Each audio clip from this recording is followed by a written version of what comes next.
الحمد لله نحمده ونستعينه ونستغفره ونعوذ بالله من شرور أنفسنا ومن سيئات أعمالنا من يهده الله فلا مضل له ومن يضلل فلا هادي له وأشهد أن لا إله إلا الله وحده لا شريك له وأشهد أن محمدا عبده ورسوله أما بعد அன்பிற்குரியவர்களே, நமது இன்றைய இந்த ஹஜ்ஜுடைய வகுப்பிலே நாம் இறுதியாக கடைசியாக ஒரு இஹ்ராம் அணிந்து நியத்து வைத்ததன் பிறகு அதிலிருந்து செய்யக்கூடாதவைகள், தடுக்கப்பட்டவைகள் என்ன, ஹராமாக்கப்பட்டவைகளை பற்றி அறிந்தோம். இப்பொழுது நாம் அடுத்ததாக பார்க்க போகின்ற தலைப்பை பொறுத்தவரையில் இந்த நியத்து வைக்கக்கூடிய முறை, நியத்து வைக்கக்கூடிய முறையைத்தான் அடுத்ததாக நாம் பார்க்க போகின்றோம். நியத்து வைக்கக்கூடிய முறையை பொறுத்தவரையில் நாம் ஆரம்பத்திலே உங்களுக்கு குறிப்பிட்டோம், ஹஜ்ஜை ஒருவர் 3 முறை இருக்கிறது. அதில் ஒரு விரும்பிய முறையை தெரிவு செய்து ஹஜ்ஜை நிறைவேற்றலாம். அதில் சிறந்ததாக தமத்துவை குறிப்பிட்டோம். தமத்து முறையிலே ஹஜ் செய்ய விரும்பக்கூடியவர், தமத்து முறையிலே ஹஜ் செய்ய விரும்புகின்றவர் இஹ்ராமுக்கு முன்னர் செய்ய வேண்டிய சுன்னத்துக்களை குறிப்பிட்டோம்.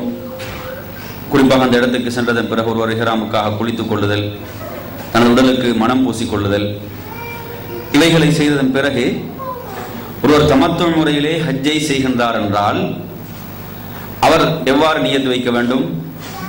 நான் தமத்து முறையிலே ஹஜ்ஜை உம்ராவை யா அல்லாஹ் உனக்காக நிறைவேற்றுகிறேன் என்பதை தனது மனதிலே எண்ணியவராக லப்பைக உம்ரதம் முத்தமத்திஅம் பிஹா இலல் ஹஜ் என்ற வார்த்தைகளை அவர் சொல்வார்.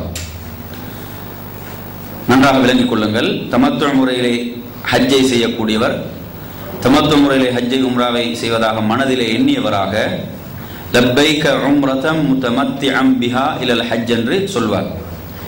நீங்கள் நன்றாக விளங்கிக் கொள்ள வேண்டும், நியத்தை வாயால் மொழிவதென்று ஒன்று கிடையாது. அது பித்ஆ. நியத்துக்குரிய இடம் உள்ளம். நாம் ஹஜ்ஜை செய்வதாக மனதால் நியத்து வைத்து இங்கு சொல்கின்ற வார்த்தை லப்பைக். லப்பைக் என்ற வார்த்தைக்குரிய பொருள் என்னது? உனக்கு அடிபணிந்து உன் சமூகம் வந்து விட்டேன், உனக்கு அடிபணிந்தேன் என்பதுதான் இதனுடைய பொருள். எனவே நான் என் உம்ராவை ஹஜ்ஜுடன் சேர்த்து நியத்து வைத்தவனாக உன் சமூகம் வந்து விட்டேன். நியத்து வைத்தவனாக என்ற வார்த்தை கூட இந்த எதிரொலை கிடையாது. அதாவது உனக்கு அடிபணிந்தவனாக உன் சமூகம் வந்து விட்டேன். லப்பைக உம்ரதம் முத்தமத்திஅம் பிஹா இலல் ஹஜ் என்ற அந்த வார்த்தைகளை வாயால் மொழிய வேண்டும், உள்ளத்தால் நியத்து வைத்தவராக.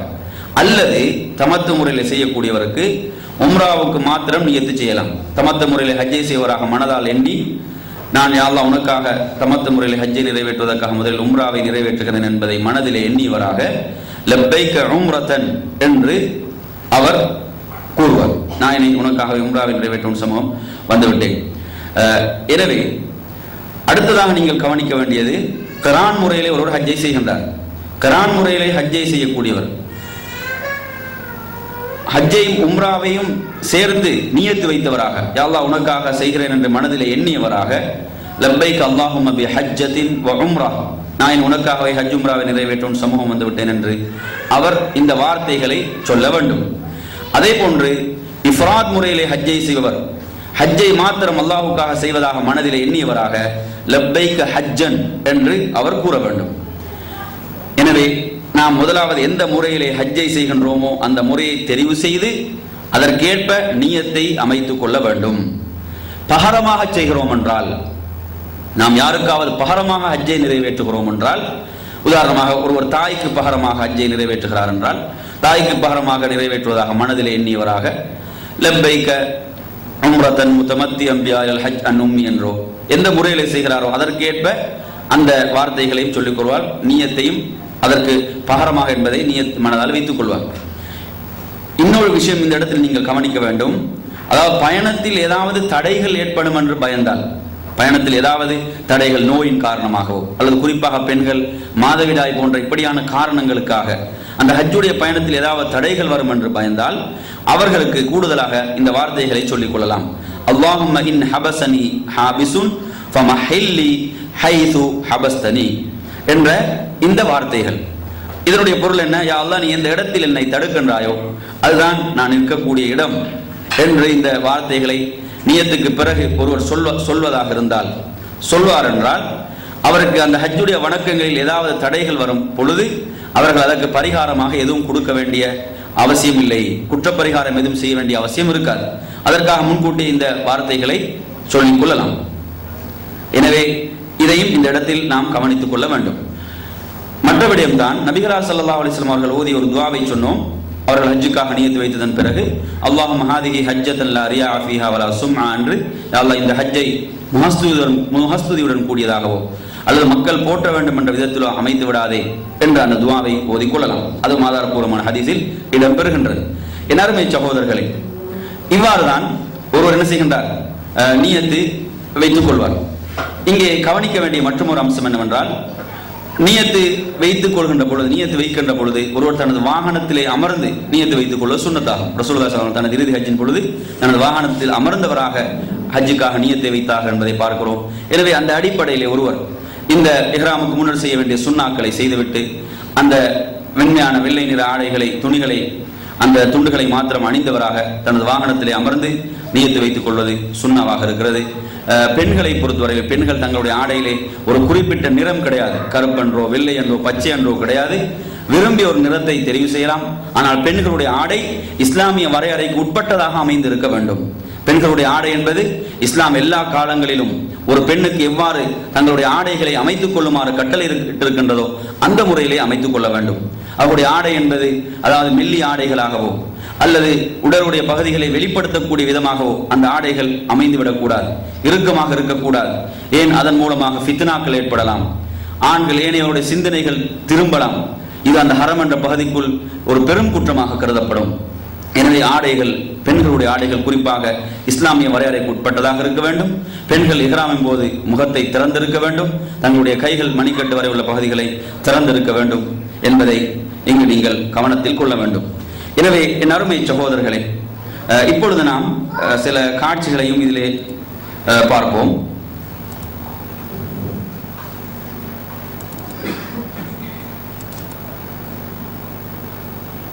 இது ஒரு இஹ்ராமுக்கு முன்னர் குளித்துக் கொள்வது சுன்னா என்பதை பார்த்தோம். இஹ்ராமுக்கு முன்னர் ஒரு இஹ்ராமுக்காக குளித்துக் கொள்ளுதல், அதே போன்று தனது உடலிலே மனம் பூசிக்கொள்ளுதல், அதே போன்று இஹ்ராமுடைய அந்த ஆடை எவ்வாறு அமைய வேண்டும் என்பதை பார்க்கின்றீர்கள். ஒருவர் நியத்து வைத்துக் கொள்வது, நியத்து வைப்பது என்பது தனது வாகனத்திலே அமர்ந்தவாறு நியத்து வைத்துக் கொள்வது என்பது சுன்னா என்பதையும் உங்களுக்கு இதற்கு முன்னர் சுட்டி காட்டினோம். அதில் நீங்கள் கவனிக்க வேண்டிய மற்றொரு விஷயம் என்னவென்றால், அதாவது கடல் மார்க்கமாக அல்லது விமானம் மார்க்கமாக வரக்கூடியவர்கள் ஹஜ்ஜுக்காக அவர்கள் குறிப்பிட்ட எல்லை அடைகின்ற பொழுது அவர்களுக்கு அறிவிக்கப்படும். அவர்கள் அந்த இடத்தில் அவர்கள் ஹஜ்ஜுக்காக நியத்து வைத்துக் கொள்ள வேண்டும். அதற்கு முன்னரே அவர்களுக்கு தயாராகி கொள்ளலாம். அவர்கள் அதற்கு முன்னரே தயாராகி அந்த இடத்தை அடைகின்ற பொழுது அவர்களுக்கு அறிவிப்பு செய்யப்படும். அந்த இடத்திலிருந்து அவர்கள் ஹஜ்ஜுக்காக தங்களுடைய நியத்தை வைத்துக் கொள்ள வேண்டும். எந்த முறையிலே ஹஜ்ஜை நிறைவேற்றுகின்றார்களோ அந்த முறையிலே அந்த நியத்தை ஆக்கிக் கொள்ள வேண்டும்.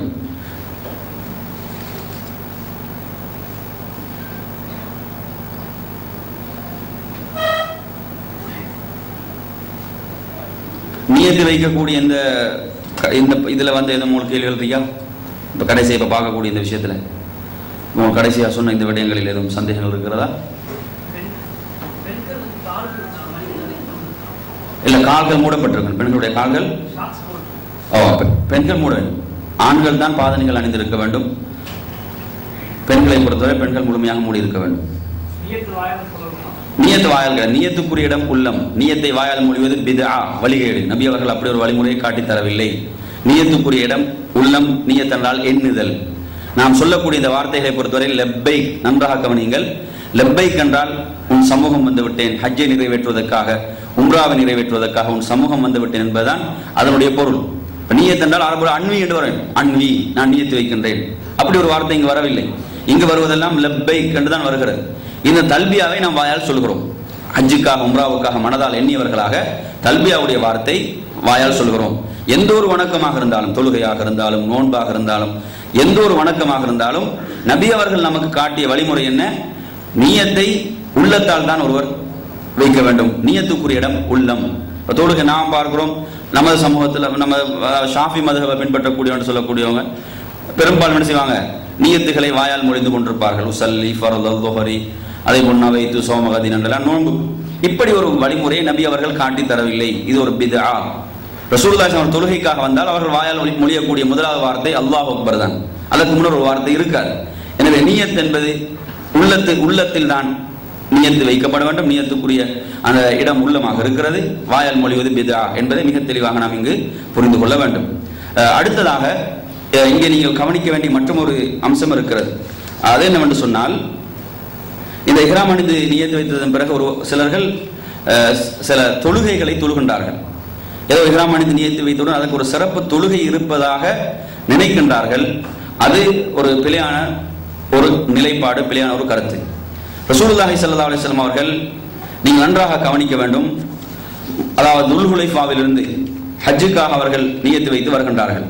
அப்படி வருகின்ற பொழுது வாதில் அகீக் என்று சொல்லப்படுகின்ற அந்த பள்ளத்தாக்கு, அந்த இடத்திலே ரசூலுல்லாஹி ஸல்லல்லாஹு அவர்கள் வருகின்ற பொழுது ஜிப்ரீல் அலைஹிஸ்ஸலாம் அவர்கள் வருகின்றார்கள்.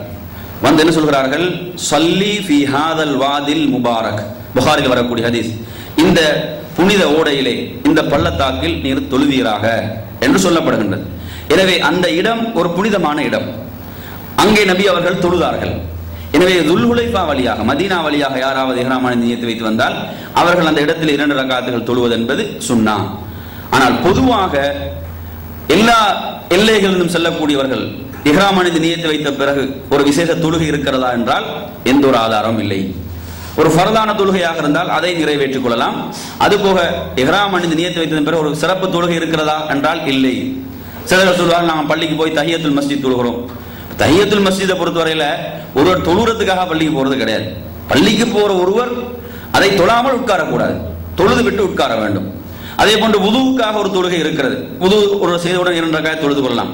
இப்படியான தொழுகைகளை தொழுவதாக இருந்தால் பிரச்சனை இல்லை. ஆனால் இஹ்ராம் அணிந்து நியத்து வைத்த பிறகு அதற்கென்று ஒரு சிறப்பு தொழுகை இருக்கிறதா என்றால் இல்லை. எனவே இந்த சட்டத்தை மிக தெளிவாக நாம் புரிந்து கொள்ள வேண்டும். எனவே இப்பொழுது நாம் இந்த ஏதாவது ஒரு முறையில் 3 முறைகளை சொன்னோம். அதில் ஒரு முறையில் ஒரு இஹ்ராம் அணிந்து நியத்து வைத்து அந்த வணக்கத்துக்குள் நுழைகிறார், ஹஜ் என்ற வணக்கத்துக்குள் நுழைந்து விடுகிறார். இப்ப அதிலிருந்து உள்ள அம்சங்களை இப்பொழுது பார்க்க போகிறோம். அதிலிருந்து உள்ள அம்சங்களை இப்பொழுது நாம் பார்க்க போகின்றோம். அதற்கு போறதுக்கு முன்னால் எதுவும் உங்களுக்கு அப்படி இருக்கிறதாக இருந்தால் கேட்கலாம்.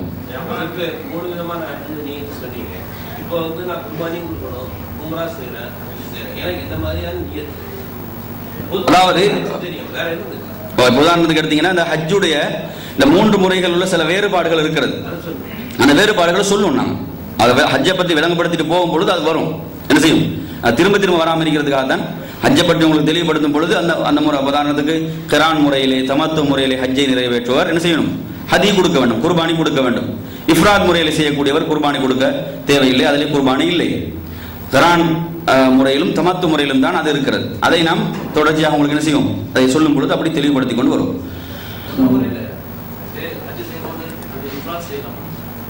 முதல் முறையில் ஒருவர் ஹஜ் செய்யும் பொழுது இஃப்ராத அவருக்கு வசதி இல்லை என்றால் செய்யலாம். ஆனால் சிறந்த முறை தமத்து. அப்படி வசதி இருந்தாலும் இஃப்ராத் முறையில் செய்யறது தடல், தாராளமா செய்யலாம், அதுல தடல்.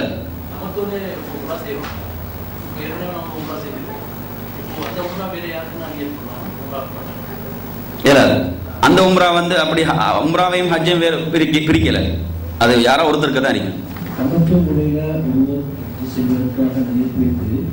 போகும்போது குடும்பத்தோடு போகும்போது ஏதாவது கஷ்டம் வரும்போது அந்த நியத்தை மாற்றி அடுத்த முறையில் செய்யக்கூடிய சந்தர்ப்பம் இருக்கிறதா? நம்ம கணக்கு முறையில் சொல்லும்போது ஏதோ கஷ்டங்கள் வரும்போது அதை 3 முறை தபாப்சம் தானே. எனவே சில கஷ்டங்கள் வரும்போது நியத்தை தற்செயலாக மாற்றி கிராம முறையில் செய்யக்கூடிய அமைப்புகள் இடமிருக்கிறதா? அதை பொறுத்தவரையில் உண்மையிலே மாதவிடாய் பெண்கள் அதுக்கு அந்த காரணம் கொடுத்து மாதவிடாய் ஒரு மாதவிடாய் நிலை ஏற்படுகிறது என்றால் ரசூலுல்லாஹி ஆயிஷா ரலியல்லாஹு அவர்களுக்கு அந்த ஒரு அனுமதியை வழங்கினார்கள். அது அவருடைய நியத்தை என்ன செய்யறாங்க, ஹஜ்ஜுக்காக மாத்திரம் மாற்றிக்கொள்ளுமாறு. அப்படியான நிலைகள் வரும் பொழுது மாற்றிக்கொள்ளலாம், அதற்கு என்ன இருக்கிறது, அனுமதி இருக்கிறது. விளைஞ்சவன் சொல்றது. இப்ப ரசூலுல்லாஹி ஸல்லல்லாஹு அலைஹி வஸல்லம் சொன்னாங்க, யார் வந்து தங்களுடைய பழிப்பிராணியை தங்களோடு கொண்டு வரவில்லையோ அவர்கள் தங்களுடைய நியத்தை உம்ராவுக்கு மாத்திரம் மாற்றிக்கொள்ளுங்கள் என்று சஹாபாக்களுக்கு அறிவிப்பு செய்தது எல்லாம் நாம் பார்க்கிறோம். அப்படி எதுவும் காரணங்கள் வரும் பொழுது மாற்றிக்கொள்ளலாம். அந்த காரணம் என்ன என்பதை மிக தெளிவாக புரிய வேண்டும். குறிப்பாக பெண்களுக்கு மாதவிடாய் போன்று ஒன்று ஏற்படும் என்றால் அவர்களுக்கு தமத்துவில் இருந்து கிரானுக்கு இஃப்ராதுக்கு மாறிக்கொள்ளலாம், அதில் தவறில்லை. நியத்தில் அதுக்காக மாறுறது அவ்வளவுதான், அதுக்கு மாறிக்கொள்றது ஏதாவது உண்டு. அதாவது முதலாவது உம்ரா தான் செய்ய போறோம். விளைஞம் சொல்றது தமத்து முறையிலே ஹஜ்ஜை நிறைவேற்றுவதற்காக முதலாவது நாங்க என்ன செய்யறோம், உம்ராவை தான் செய்ய போறோம். அது வந்து ரெண்டும் வந்து ஒரே விஷயம் தான், மாற்றம் கிடையாது. ஒன்று தனியாக தமத்து முறையில் ஹஜ் செய்வதாக எண்ணி லப்பைக் உம்ரத் என்று மாத்திரம் சொல்றது, அல்லது தமத்து முறையில் ஹஜ் செய்வதாக எண்ணி லப்பைக் உம்ரத் முத்தமத்தியம் பிஹா இல் ஹஜ் என்று சொல்வது. இல்ல வார்த்தைகள் அரபுல சொல்றதுதான், அரபுல மாத்திரம் சொல்லிக் கொள்வது போதுமானது. நீ எத்தனை மனதுல தமிழால வைத்து நினைக்கிறது எப்படி?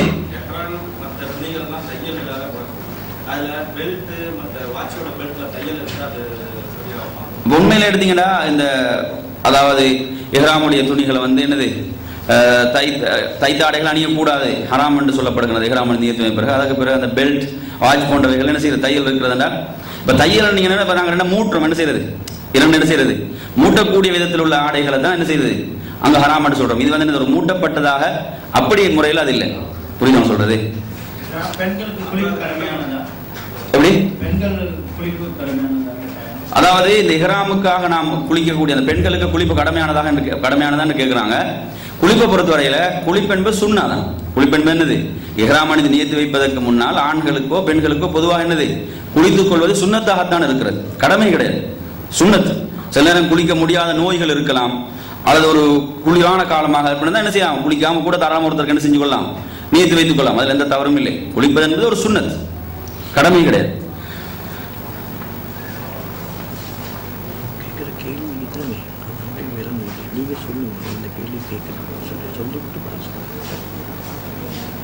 சரி, இப்பொழுது நாம் ஒருவர் இஹ்ராம் அணிந்து நியத்து வைத்து அந்த ஹஜ்ஜுடைய வணக்கத்துக்குள் நுழைந்ததில் இருந்து அவர் செய்ய வேண்டிய நாம் எதெல்லாம் செய்யக்கூடாது என்பதை பார்த்து விட்டோம். அவர்கள் செய்ய வேண்டிய சுன்னத்தான விடயங்களில் முதலாவதாக தல்பியா. தல்பியாவை பொறுத்தவரையில் தல்பியாவை நாம் ஆண்கள் சப்தமிட்டு சொல்ல வேண்டும். லப்பைக் அல்லாஹும்ம லப்பைக் லப்பைக் லா ஷரீக லக லப்பைக் இன்னல் ஹம்த வன் நிஅமத லக வல் முல்க் லா ஷரீக லக். சொல்லுங்க பாபு.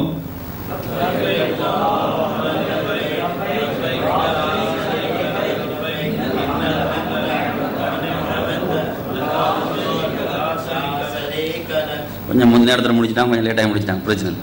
அதாவது இந்த தல்பியாவை எதுவரை சொல்ல வேண்டும் என்றால் ஒருவர் தவாஃபை ஆரம்பிக்கின்ற வரை இந்த தல்பியாவை சொல்லிக் கொண்டே இருக்க வேண்டும். அதே போன்று தல்பியா என்ன கருத்துக்களை உள்ளடக்கி இருக்கிறதோ அவைகளை மனதில் ஆழமாக பதிய வைத்துக் கொள்ள வேண்டும். அந்த தல்பியா வந்து அந்த உணர்வுகளோடு சேர்ந்து அது வெளிப்பட வேண்டும். ஏதோ சிந்தனைகள் எங்கேயோ இருக்கிறது, இங்க தல்பியாவை சொல்லிக் கொண்டிருக்கிறது என்ற மாதிரி இல்லாமல் அதனுடைய பொருளை நல்ல முறையில் விளங்கியவராக. லப்பைக் என்ற வார்த்தையை பார்த்தீங்கன்னா அந்த தல்பியாவிலே நாம் 4 முறை வருவதை பார்க்கிறோம். லப்பைக் லப்பைக் என்ற வார்த்தை 4 முறை திரும்ப திரும்ப வருகிறது. என்ன சொல்கிறோம்? அல்லாஹ் உனக்கு அடிபணிந்து உன் சமூகம் வந்திருக்கிறேன். நாம் அல்லாஹ்வுக்கு முழுமையாக அடிபணிந்து விட்டோம் என்பதைத்தான் அதில் நாம் கூறிக்கொண்டிருக்கிறோம். எனவே நாம் அல்லாஹ்வுக்கு அடிபணிந்தோம் என்பது நமது மொத்த வாழ்க்கையிலுமே அது இருக்க வேண்டும். எனவே நறுமை சகோதரர்களே, அதே போன்று லா ஷரீக லக், உனக்கு எந்த ஒரு இணையும் இல்லை.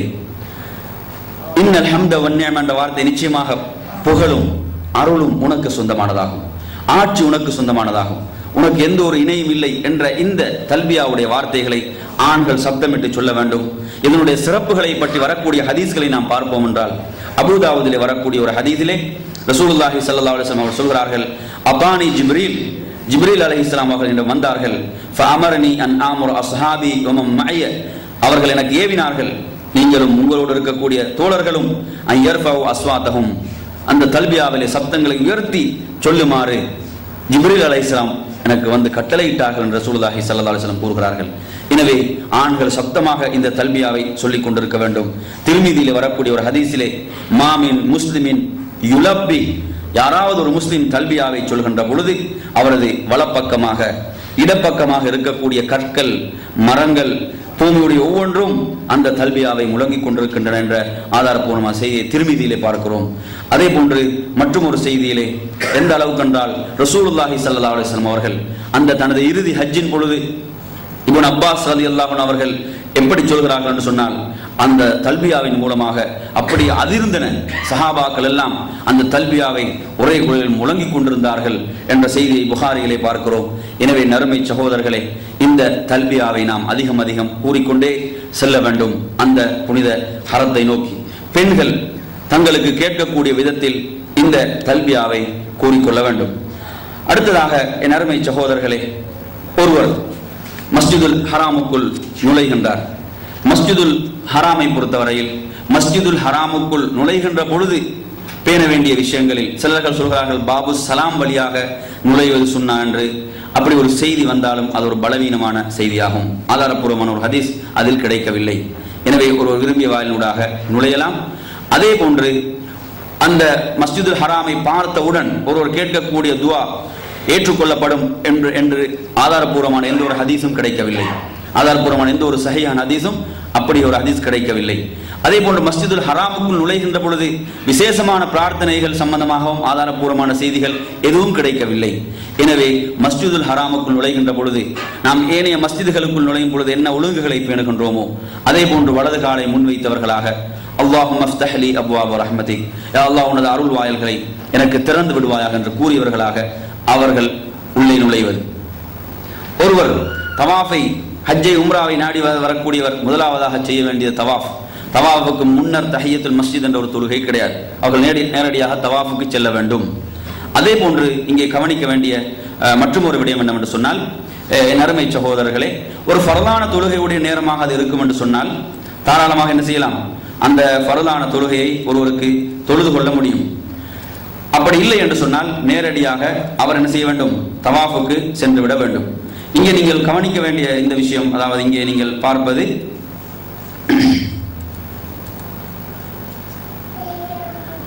ஒருவருடைய இஹ்ராமுடைய அந்த ஆடையை பொறுத்தவரையில் இப்படியாக இருக்க வேண்டும்.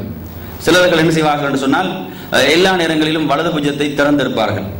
அது பிழையானது. இப்படி அதாவது போட்டு மூடிக்கொள்ளலாம். 2 புஜங்கள் மூடி இருக்க வேண்டும். 2 புஜங்கள் செய்யணும். மூடப்பட்ட நிலையில் தான் இஹ்ராமுடைய ஆடை பொதுவாக இருக்க வேண்டும். இந்த முறையிலே அந்த இஹ்ராமுடைய ஆடைகளை இப்படியாக ஒருவர் அமைத்துக் கொள்ள வேண்டும். குறிப்பாக ஆண்கள். தவாஃபுக்கு இப்பொழுது நாம் வருவோம். இது நீங்கள் பொதுவாக பார்ப்பதற்காக. அடுத்ததாக இந்த முறை, இப்படி இந்த வலது புஜம் திறந்திருக்கக்கூடிய இந்த முறை என்பது இது தவாஃபில் மாத்திரம் ஒருவர் செய்ய வேண்டியது. வலது புஜம் திறந்திருப்பது தவாஃபில் மாத்திரம் உள்ள ஒரு விஷயம்.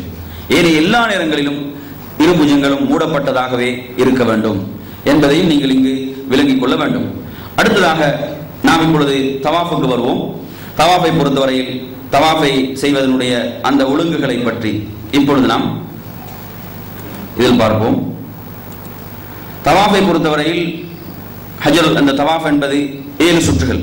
தவாஃப் என்பது 7 சுற்றுகள். ஹஜருல் அஸ்வத்கால் அமைந்திருக்கக்கூடிய இடம் இங்க பாத்தீங்கன்னா ஹஜருல் அஸ்வத் இந்த இடத்தில் தான் பதிக்கப்பட்டிருக்கிறது. இந்த ஹஜருல் அஸ்வதை ஒருவர் முத்தமிடலாம், அல்லது அதை கையால் தொட்டு கையை முத்தமிடலாம். அதற்கு முடியாவிட்டால் அதன்பால் சைகை செய்தவராக அல்லாஹு அக்பர் என்று கூறியவராக அவர் தவாஃபை ஆரம்பிக்க வேண்டும். இப்படி ஆரம்பிக்கின்ற பொழுது வலது புஜம் திறந்திருக்க வேண்டும். ஆண்கள் தங்களுடைய வலது புஜத்தை திறந்து கொள்ள வேண்டும்.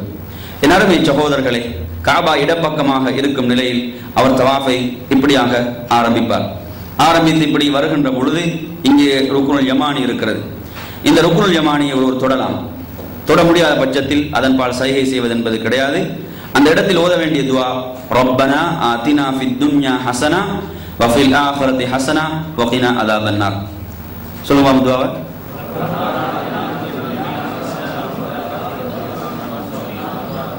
இந்த துவாவை பொறுத்தவரையில் இது அனைத்து நமது உலக வாழ்க்கையினுடைய நன்மைகளையும் மறுமை வாழ்க்கையுடைய நன்மைகள் அனைத்தையும் உள்ளடக்கிய ஒரு துவா. இதை நமக்கு குர்ஆன் கற்று தந்து கொண்டிருக்கிறது. யா அல்லாஹ், இந்த உலக வாழ்க்கையினுடைய நன்மைகளையும் அந்த மறுமை வாழ்க்கையுடைய நன்மைகளையும் நமக்கு தா. நரக நெருப்பினுடைய வேதனை விட்டு எம்மை பாதுகாப்பாயாக. இந்த துவாவை இந்த இடத்தில் ஒருவர் ஓதிக்கொள்ள வேண்டும். அதே போன்று மறுபடியும் அவர் இந்த ஹஜருல் அஸ்வதுக்கு வரும்பொழுது அதை முடியும் என்றால் முத்தமிடுவது, அல்லது கையால் தொட்டு கையை முத்தமிடுவது. அதற்கு முடியாத பட்சத்தில் அதன்பால் சைகை செய்து அல்லாஹ் அக்பர் என்று கூறியவராக 2வது சுற்றை ஆரம்பிப்பது. இப்படியாக 7 சுற்றுகள். இதிலே முதல் மூன்று சுற்றுகளை பொறுத்தவரையில் ஆண்கள் கால்களை நெருக்கி வைத்து வேகமாக நடக்க வேண்டும். இதற்கு அர்-ரமல் என்று சொல்லப்படும். அதற்கு அர்-ரமல். ஏனைய 4 சுற்றுகளை அமைதியாக செய்து நிறைவு செய்ய வேண்டும். பெண்கள் 7 சுற்றுகளையும் அமைதியாகத்தான் செய்து முடிக்க வேண்டும். எனவே நறுமை சகோதரர்களே, நீங்கள் தவாஃபை செய்து கொண்டிருக்கின்ற பொழுது ஒரு தொழுகையுடைய நேரம் வந்து அதற்கு இகாமத் சொல்லப்படும் என்றால் நீங்கள் வலது புஜத்தை மூடிதான் தொழ வேண்டும். நபி அவர் சொன்னார்கள், புஜத்தை திறந்து தொழுகை இல்லை என்று சொன்னார்கள். எனவே புஜங்கள் மூடப்பட்டிருக்க வேண்டும். தொழுகையுடைய நேரம் வருகிறது என்றால், தொழுகைக்காக இகாமத் சொல்லப்படுகின்றது என்றால், அதே இடத்தில் நீங்கள் புஜத்தை மூடியவராக தொழுதுவிட்டு மறுபடியும் புஜத்தை திறந்து அதே இடத்தில் தவாஃபை ஆரம்பிக்க வேண்டும். இதை நாம் இங்கு விளங்கிக் கொள்ள வேண்டும். இவ்வாறாக 7 சுற்றுகள் இந்த தவாஃபில் இருக்கின்றன. தவாஃபில் வரக்கூடிய விஷயங்கள், சில பிழைகளை உங்களுக்கு சொல்ல வேண்டும். சில தவறுகள். என்ன தவறுகள் என்று பார்த்தீங்கன்னு சொன்னா, சிலர்கள் செய்யக்கூடிய தவறுகள், உதாரணமாக ஒவ்வொரு சுற்றுக்கண்டும் விசேஷமான துவாக்களை, பிரார்த்தனைகளை சில புத்தகங்களில் பார்க்கிறோம், வெளியிட்டிருக்கிறார்கள். அதற்கு எந்த ஒரு ஆதாரம் இல்லை. ஒவ்வொரு சுற்றுக்கண்டும் சில துவாக்கள், முதலாவது சுற்றுக்கண்டு சில துவாக்கள், இரண்டாவது சுற்றுக்கண்டு சில துவாக்கள், இப்படி நபி அவர்கள் கற்றுத்தரவில்லை. நபி அவர்கள் நமக்கு நாம் ஞாபகத்திலே வைத்துக் கொள்ள வேண்டும். நபி அவர்கள் இறுதி ஹஜ்ஜின் பொழுது சொன்னதெல்லாம் ஹுது அன்னி மனாசிக்ககும், என்னிடமிருந்தே நீங்கள் இந்த வணக்கத்தை எடுத்துக்கொள்ளுங்கள் என்றுதான் சொன்னார்கள். எனவே நபி அவர்கள் எதை சொன்னார்களோ, எதை செய்தார்களோ அதைத்தான் நாம் செய்ய வேண்டும். எனவே அந்த வகையிலே நபி அவர்கள் விசேஷமாக இந்த துவாவை தவிர வேறு எந்த ஒரு துவாவையும் கற்றுத்தரவில்லை. எனவே நாம் விரும்பிய துவாக்களை கேட்டுக்கொள்ளலாம், நமது விரும்பிய தேவைகளை கேட்டுக்கொள்ளலாம், நாம் விரும்பிய திக்ர்களை செய்து கொள்ளலாம், விரும்பிய நமக்கு தெரிந்த குர்ஆனுடைய வசனங்களை ஓதிக்கொள்ளலாம். விசேஷமாக வேறு எந்த ஒரு துவாவும் இல்லை இந்த துவாவை தவிர. எனவே நறுமை சகோதரர்களை, அதே போன்று நாம் இந்த காபாவிலே முத்தமிடுவதற்கு உள்ள இடம் ஹஜ்ருல் அஸ்வத், தொழுவதற்குரிய இடம் இந்த ருக்னுல் யமானி. இதை தவிர ஏனைய எந்த ஒரு இடத்தையும் நபி அவர்கள் தொடவில்லை. அப்துல்லாஹ் இப்னு உமர் ரலியல்லாஹு அன்ஹு அவர்கள் அறிவிக்கின்றார்கள், இந்த 2 இடத்தை தவிர நபி அவர்கள் வேறு எந்த இடத்தையும் தொடுவதை நான் பார்க்கவில்லை என்று சொல்கிறார்கள். எனவே நபி அவர்கள் ஒன்றை வழிகாட்டவில்லை என்றால் நாம் செய்யக்கூடாது. ஒரு முறை முஆவியா ரலியல்லாஹு அன்ஹு அவர்கள் என்ன செய்கின்றார்கள், இந்த காபாவிலே ஒவ்வொரு இடத்தையும் தொட்டுக் கொண்டிருக்கிறார்கள். அப்துல்லாஹ் இப்னு அப்பாஸ் ரலியல்லாஹு அன்ஹு கேட்கிறார்கள், நீங்கள் என்ன செய்து கொண்டிருக்கிறீர்கள்? நபிகளார் ஸல்லல்லாஹு அலைஹி வஸல்லம் அவர்கள் 2 இடங்களை தானே தொட்டார்கள், ஒன்று ஹஜ்ருல் அஸ்வத், அடுத்ததாக ருக்னுல் யமான். அப்பொழுது முஆவியா ரலியல்லாஹு அன்ஹு திருப்பி கேட்கிறார்கள், இந்த ஆலயத்தில் வெறுப்பதற்குரிய இடங்கள் எதுவும் இருக்கிறதா, வெறுக்கத்தக்க இடங்கள் எதுவும் இருக்கிறதா அப்படின்னு கேட்கிறார்கள். அப்பொழுது அப்துல்லாஹ் இப்னு அப்பாஸ் ரலியல்லாஹு அன்ஹு என்ன தெரியுமா சொல்கிறார்கள், ஒரு குர்ஆனுடைய வசனத்தை ஓதுகிறார்கள். லகத் கான லகும் ஃபீ ரசூலில்லாஹி உஸ்வத்துன் ஹஸனா, அல்லாஹ்வின் தூதரிடம் உங்களுக்கு அழகிய முன்மாதிரி இருக்கிறது என்று ஓதினார்கள். அப்பொழுது முஆவியா ரலியல்லாஹு அன்ஹு சொல்கிறார்கள், சதக்த, நீர் சொன்னது உண்மைதான் என்று சொன்னார்கள். இந்த செய்தியை நாம் அஹ்மதிலே பார்க்கிறோம். எனவே சஹாபாக்கள் உடனே தங்களை திருத்திக் கொண்டார்கள் என்பதையும் அவர்கள் தங்களை சரி செய்து கொண்டார்கள் என்பதையும் நாம் இந்த செய்திகளினூடாக பார்க்கிறோம்.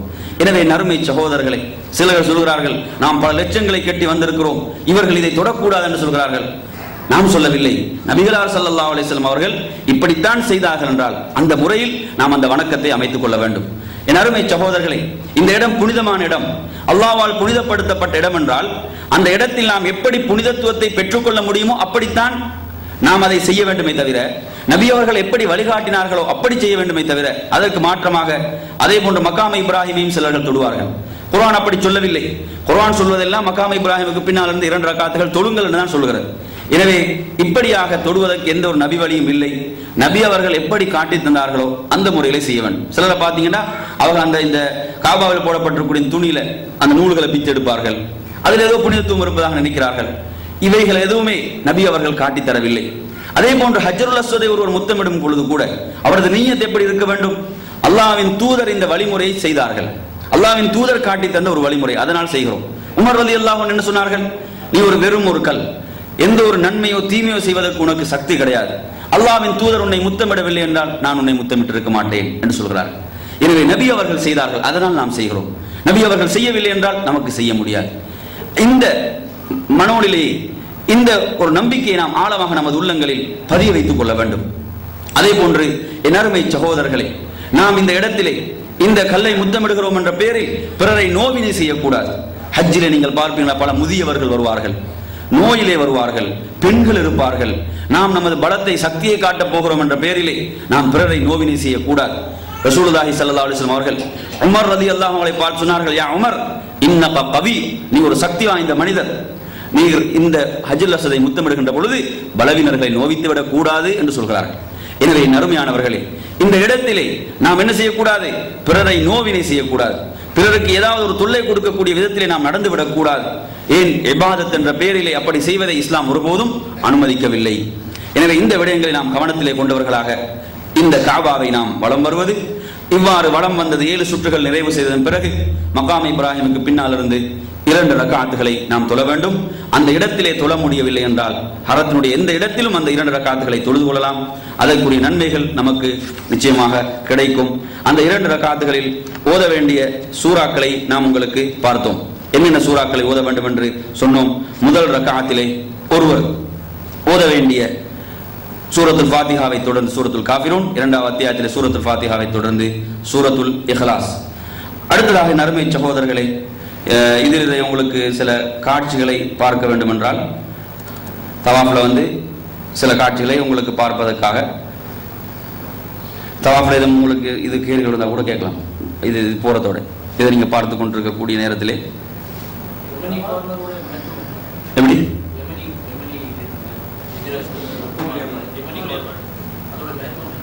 யமனி போனரை பற்றி சில சிறப்புகள் சம்பந்தமாக அதாவது சில செய்திகள், பலவீனமான செய்திகள் காணப்படுகின்றன.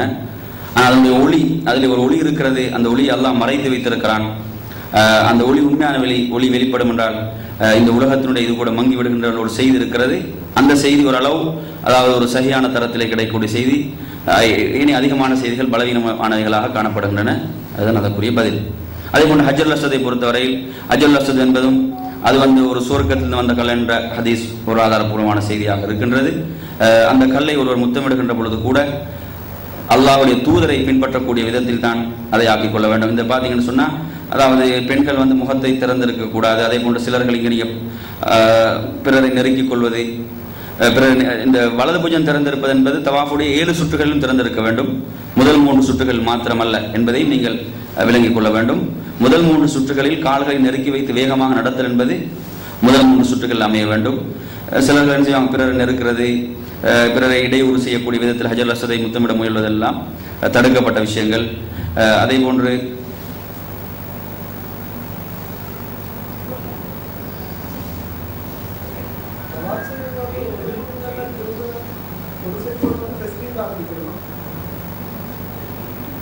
நல்ல ஒரு கேள்வி கேட்கிறாரு. தவாப் செய்து கொண்டிருக்கின்ற பொழுது உது முடிந்து விட்டால் மறுபடியும் உது செய்து கொண்டு ஆரம்பிக்க வேண்டுமா என்ற இந்த கேள்வியை பொறுத்தவரையில், அதாவது தவாஃபுக்கு உது அவசியம், கட்டாயம் உது தவாஃபுக்கு இருக்க வேண்டும், உது முறிந்தால் மறுபடியும் உது செய்ய வேண்டும் என்று அப்படி ஒரு வலியுறுத்தப்பட்ட செய்திகள் கிடைக்கவில்லை. ஆயிஷா ரலியல்லாஹு அன்ஹா அவர்கள் அறிவிக்கக்கூடிய செய்தியிலே நபி அவர்கள் தவாஃபுக்கு முன்னர் உது செய்தார்கள் என்று வருகிறது. தவாஃபுக்கு முன்னர் என்ன செஞ்சாங்க?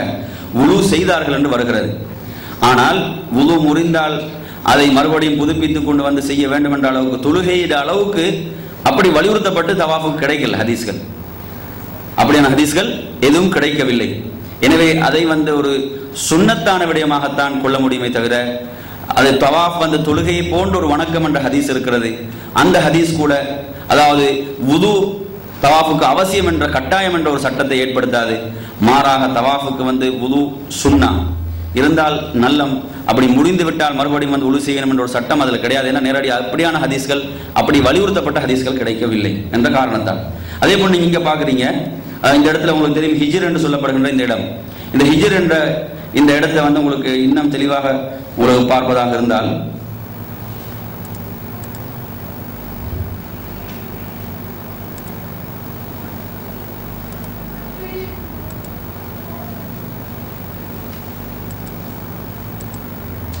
இதுல இந்த ஹிஜ்ர் என்ற இடத்தை நீங்க பாத்தீங்கன்னு சொன்னா,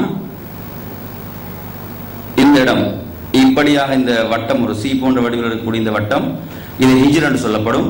ஒரு இதற்குள்ளால் ஒரு செல்வார் என்றால் அவரது தவாஃப் ஏற்றுக்கொள்ளப்பட மாட்டார். எனவே இதுவும் காபாவுக்கு உட்பட்ட பகுதியாகத்தான் இது இருக்கிறது. ரசூலுல்லாஹி ஸல்லல்லாஹு அலைஹி வஸல்லம் ஒரு முறை ஆயிஷா ரலியல்லாஹு அன்ஹா அவர்கள் காபாவில் தொழ விரும்பிய பொழுது இதற்குள் தொழுமாறு தான் கூறினார்கள். எனவே இதற்குள்ளாக ஒருவர் செல்வார் என்றால் அவரது தவாஃப் ஏற்றுக்கொள்ளப்பட மாட்டாது என்று அதுவும் காபாவுக்கு உட்பட்ட பகுதியாக இருக்கின்ற காரணத்தால் அதையும் உங்களுக்கு நினைவூட்டிக் கொள்ள வேண்டும்.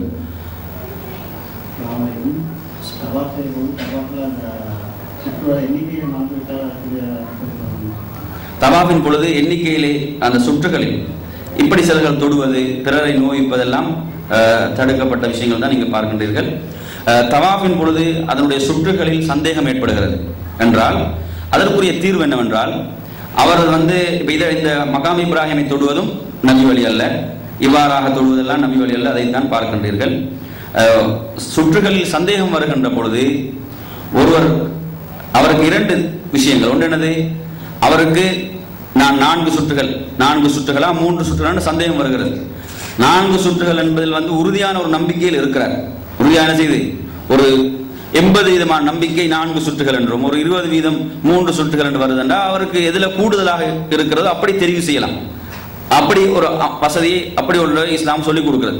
அப்படி இல்லை, எனது ஒரு 50% தான் இருக்கிறது, 3 சுற்றா 4 சுற்றான்றதுல சந்தேகம் உண்டா, அவர் பேணுதல் அடிப்படையில் குறைவானதை தான் தெரிவு செய்வார். பேணுதல் அடிப்படையில் செய்வார், குறைவானதை 3 என்று தெரிவு செய்து அவர் அவ்வாறு செய்ய வேண்டும். அதுதான் அதற்குரிய பதிலாகும். செய்து கொண்டிருக்கும் போது தொழில்கள் நேரம் சுற்று குறிப்பிட்ட இடத்தில் நிற்கின்ற அவர் தொழிலுக்காக சொல்றார். எனவே தொழுது முடித்து வரும்போது அவர் மீண்டும் அந்த இடத்திலிருந்து அந்த சுற்றை ஆரம்பிக்க வேண்டுமா, அல்லது தொழில் ஆரம்பிக்கிறது அந்த சுற்று கண்டிப்பாக பண்ணலாம்? இப்போ உதாரணமாக ஒரு தவாஃபை செய்து கொண்டிருக்கின்ற பொழுது தொழுகைக்காக இக்காமத் சொல்லப்படுகிறது என்றால் அவர் அதே இடத்தில் தொழலாம். அவர் அதே இடத்தில் என்ன செய்யலாம், தொழுது கொள்ளலாம். தொழுகை முடிந்துவிட்டு அதே இடத்துல தவாஃபை தொடர்வது. அந்த இடத்துல இடம் கிடைக்கல என்று சொல்றீங்களோ, அந்த இடத்துல இடம் கிடைக்கல, அவர் என்ன செய்யறாரு, அந்த இடத்துல இடம் கிடைக்கலன்னா பின்னால போறாருன்னா பிரச்சனை இல்லை, திரும்ப என்ன செய்ய போறாரு, வர போறாரு. முன்னால போறா அது தவாஃப் தான். முன்னால போறா என்னது, அது தவாஃபாகத்தான் கருதப்படும். ஏன்னா அவர் தவாஃப்ல தான் இருக்கிறார். பின்னாடி வருவாருன்னா திரும்ப என்ன செய்ய போறார், வர போறார். அது ஒரு பிரச்சனையாக இருக்காதுன்னு நினைக்கிறேன். அடுத்ததாக ஒரு தவாஃபை முடித்தவுடன் நீங்க பாக்குறீங்க, தவாஃபை முடித்தவுடன் முதலாவது செய்ய வேண்டிய வேலை தங்களுடைய வலது புஜத்தை மூடிக்கொள்வது, தங்களுடைய புஜங்களை மறைத்துக் கொள்வதுதான் முதலாவது செய்ய வேண்டிய வேலை. அதற்கு பிறகு மகாம் இப்ராஹிமுக்கு பின்னால் இருந்து 2 ரக்காத்துகள் தொழ வேண்டும். அந்த காட்சிகளை நீங்கள் இப்பொழுது பார்த்து கொண்டிருக்கிறீர்கள். அந்த 2 ரக்காத்துகளை நாம் அந்த இடத்தில் தொழ முடியாத பட்சத்தில் வேற எந்த இடத்திலும் நமக்கு தொழுது கொள்ளலாம். கூட்டம் அதிகமாக இருந்தால் நாம் ஏனையவர்களுக்கு நோவினை செய்யக்கூடாது, தொல்லை கொடுக்கக்கூடாது, ஏனைய ஹாஜிகளை நாம் ஒரு கஷ்டத்துக்குள் ஆழ்த்தக்கூடாது. எனவே அந்த அடிப்படையிலே சிலர்கள் அந்த நெருக்கத்துக்குள் அதே இடத்துல தொழுவார்கள். இப்பொழுது நாம் தவாஃபை பார்த்தோம். தவாஃபை தொடர்ந்து மக்காம் இப்ராஹிமில் தொழுகின்ற அந்த தொழுகை பற்றி தெளிவுபடுத்தினோம். இப்பொழுது அடுத்த தலைப்புக்கு நாம் செல்கின்றோம். அஸ்ஸலாமு அலைக்கும். தவாஃபின் போது பெண்கள் தட்டுப்பட்டால் ஒழு முடிவது செயல்படுத்தும், அது பெரிதாக கற்றுக்கொள்ளப்பட மாட்டாது. இருந்தாலும் தவா முடிந்ததுன்னா நாம் 2 ரக்காத் சுன்னத் சொல்ல வேண்டும். அதற்கு முழு கட்டாயம். தவாஃபின் போது பெண்கள் தட்டுப்பட்டு ஒழு முடிந்திருக்குமா என்ற ஒரு சந்தேகம் ஏற்பட்டால் அதன் பின்னர் போய் அதே ஒழுவோட தொழுது கொள்ளலாமா அல்லது ஒழு செய்து கொண்டு வந்து சொல்ல வேண்டும்.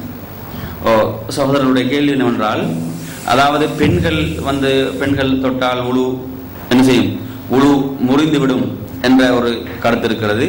எனவே அந்த அடிப்படையில் தவாஃபின் பொழுது ஒருவருடைய உழு பெண்கள் பட்ட காரணத்தால் முறிந்து விட்டால் அவர் மக்காம் இப்ராஹிமுக்கு பின்னால் தொழுவதற்கு உது அவசியம், அப்பொழுது உழு செய்து கொண்டு வருவதா என்பது தான் கேள்வி. நறுமையானவர்களே, உண்மையிலே உது முறியக்கூடிய காரியங்களில் பெண்கள் தொட்டாலோ பெண்கள் பட்டாலோ உழு முறியும் என்பதற்கு ஆதாரபூர்வமான எந்த செய்தியும் கிடைக்கவில்லை. குர்ஆனில் வரக்கூடிய அவுலா மஸ்துமுன் நிசா பெண்களை தொட்டால் அந்த லாமஸ் என்ற வார்த்தைக்கு கொடுக்கக்கூடிய விளக்கம், அதாவது உடல் உறவு, பெண்களோடு உள்ள இல்லற வாழ்க்கையை தான் அது குறிக்கிறது தவிர தொடுவதை குறிக்கவில்லை என்பதை அறிஞர்கள் அனைவரும் குறிப்பிடுகின்றார்கள். ரசூலுல்லாஹ் தொழுகையின் பொழுதே சில நேரங்களில் ஆயிஷா ரலியல்லாஹு அவர்கள் என்ன செய்வார்கள், தங்களுடைய கை விரலால் குத்துவார்கள்.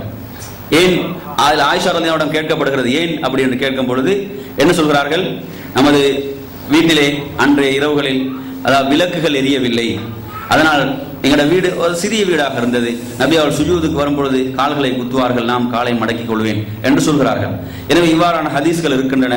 எனவே பெண்கள் தொட்டால் உது முறியும் என்பதற்கு மாற்றமாகத்தான் செய்திகள் கிடைக்கின்றன தவிர அதற்கு ஆதாரபூர்வமாக எந்த ஒரு ஹதீஸும் கிடைக்கவில்லை. எனவே பெண்கள் தொட்டாலோ பட்டாலோ உது முறியாது. சிலர் நீங்க பாத்தீங்கன்னா இதில் ஒரு வேடிக்கையான விஷயத்தை உங்களுக்கு பார்க்கலாம். நம்ம இளைஞர்கள் என்ன சொல்லுவாங்கன்னா, நீங்க இங்க ஷாஃபி மதுஹப்ல பெண்கள் பட்டா உழு முறியும், நீங்க மக்காவுக்கு போனே ஹனஃபிக்கு மாறிக்கோங்க, ஹனஃபில் என்ன செய்யாது உழு முறியாது என்று சொல்லி அப்ப ஏன் இந்த பிரச்சனை வருதுன்னா, நாங்கள் குர்ஆனையும் ஹதீஸையும் பின்பற்றுவோம் என்றால், குர்ஆன் சுன்னா நல்ல அழகான முறையில் வழிகாட்டுகிறது. எனவே அந்த வழிமுறையை நாம் பின்பற்றோம் என்றால் எந்த ஒரு பிரச்சனையும் இருக்காது. எனவே இதுதான் அதுக்குரிய விளக்கம்.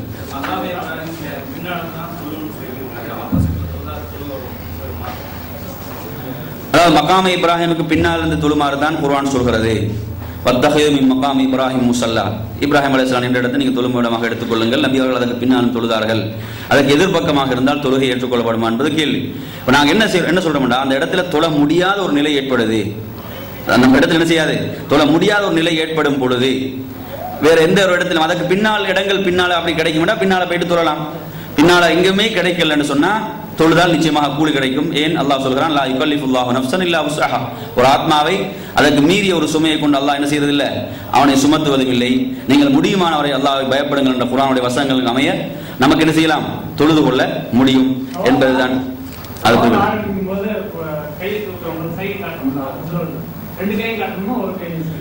ஒரு கையை காட்டினா போதும். ஒரு தனது வலது கையால் சைகை செய்தால் போதுமானதாகும். அல்லாஹ் அக்பர் என்று சொல்லி வாஷார பியதிஹி, நபி அவர்கள் தங்கள் கையால் சைகை செய்தான் வருது. பியதிஹி என்றால் ஒரு கையால் என்ன செய்தாங்க, சைகை செய்தாங்க என்பதுதான் குறிக்கும். எனவே வலது கையால் சைகை செய்தால் போதுமானது. அல்லாஹ் அக்பர் என்று சைகை செய்தால் அல்லாஹ் அக்பர் என்று சொல்லி ஆரம்பிப்பது, ரசூலுல்லாஹ் அல்லாஹ் அக்பர் என்று சொல்லி தான் சைகை செய்தார்கள் என்பதை ஹதீஸ்களிலே பார்க்கிறோம்.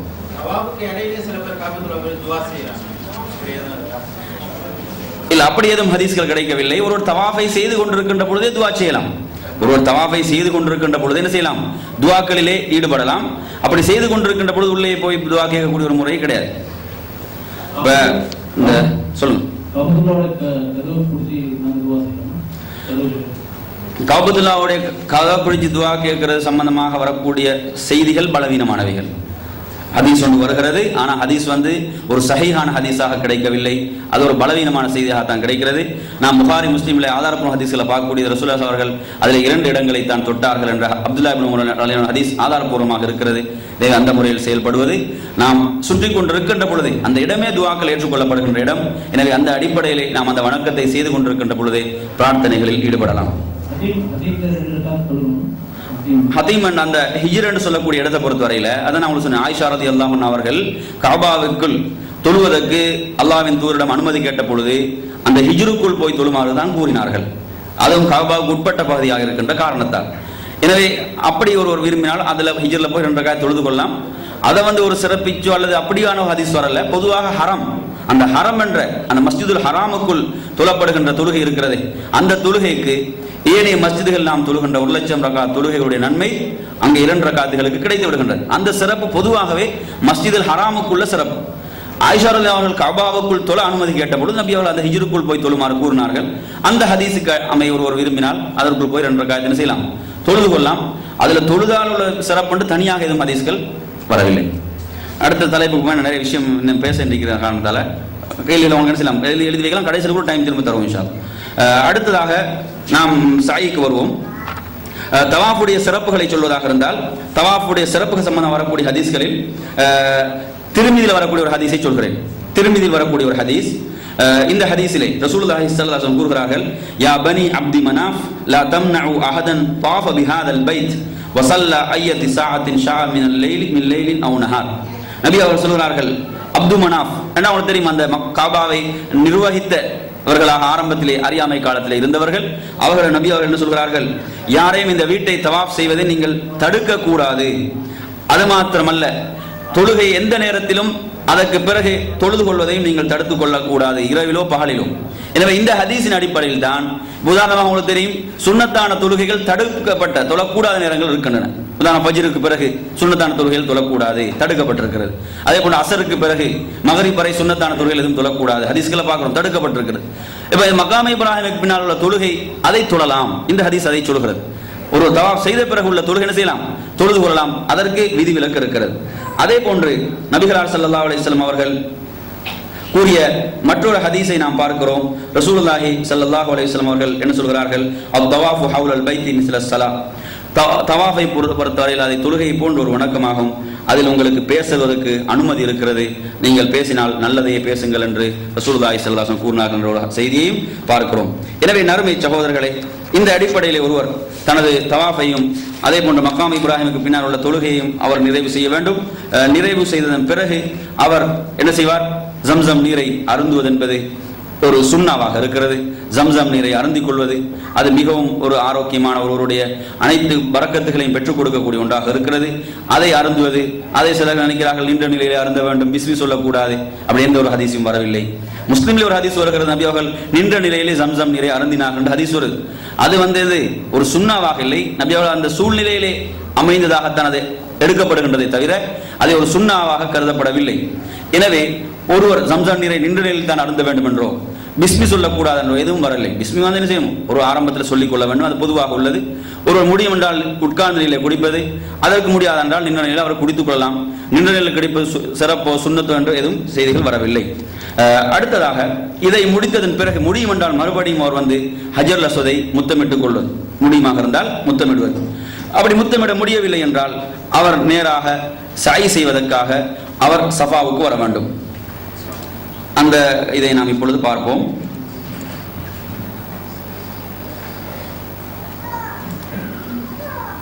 சாயை பொறுத்தவரையில் உங்களுக்கு தெரியும், சாய் என்பது 7 சுற்றுகளாகும். சாய் என்பதும் 7 சுற்றுகளாகும். அது சஃபாவிலிருந்து ஆரம்பித்து மர்வாவில் ஒரு சுற்று நிறைவு பெறுகிறது. அதற்கும் வுது என்பது நிபந்தனையாக மாட்டாது. ஒருவர் சஃபாவிலே ஏறியவுடன் ஓத வேண்டிய குர்ஆனுடைய வசனம் இன்ன ஸஃபா வல் மர்வத மின் ஷஆயிரில்லாஹ் என்ற அளவுக்கும் வருகிறது.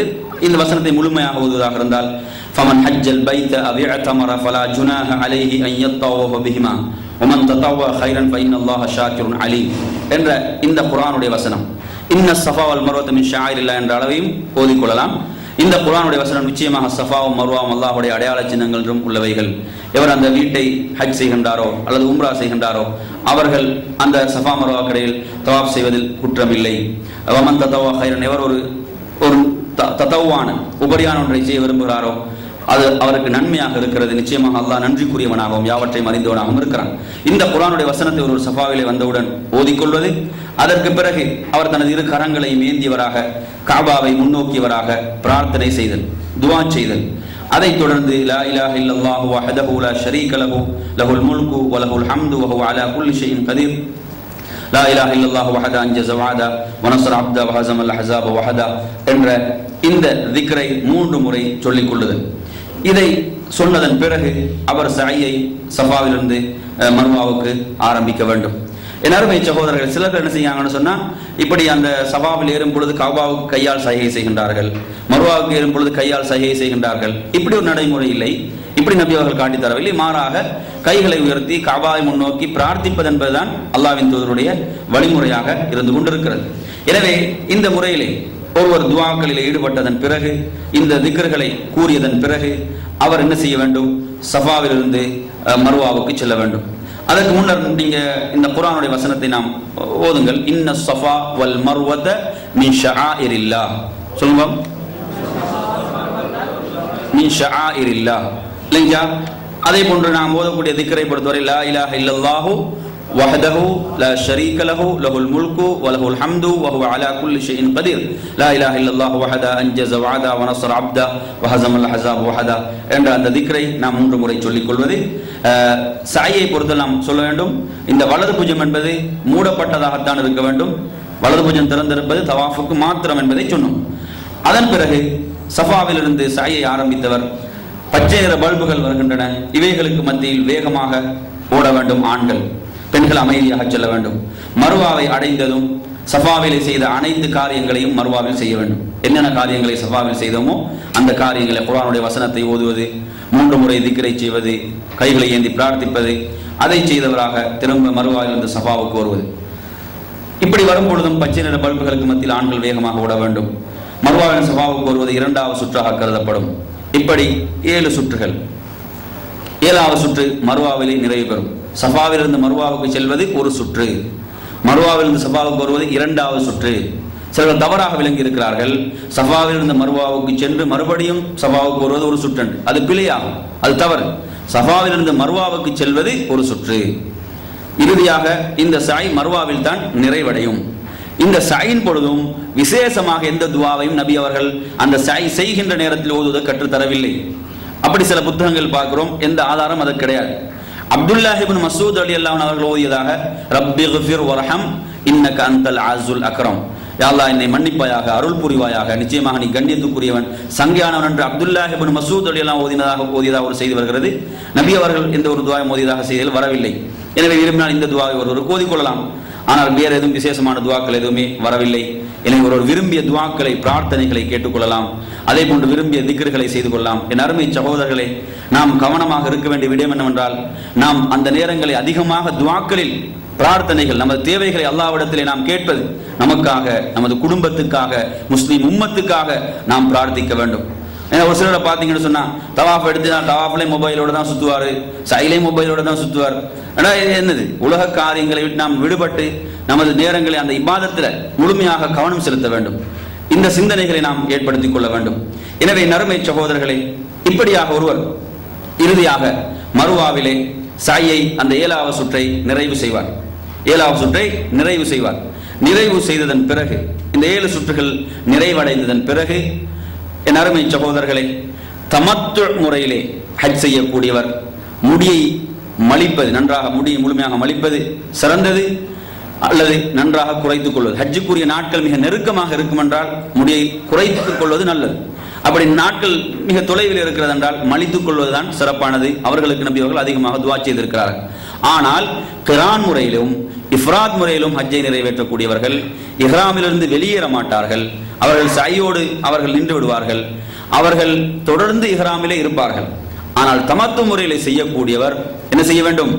முடிகளை அவர்கள் மலித்துக் கொள்ளுதல், ஹஜ்ஜுக்குரிய நாட்கள் நெருக்கமாக இருந்தால் நன்றாக குறைத்துக் கொள்ளுதல்.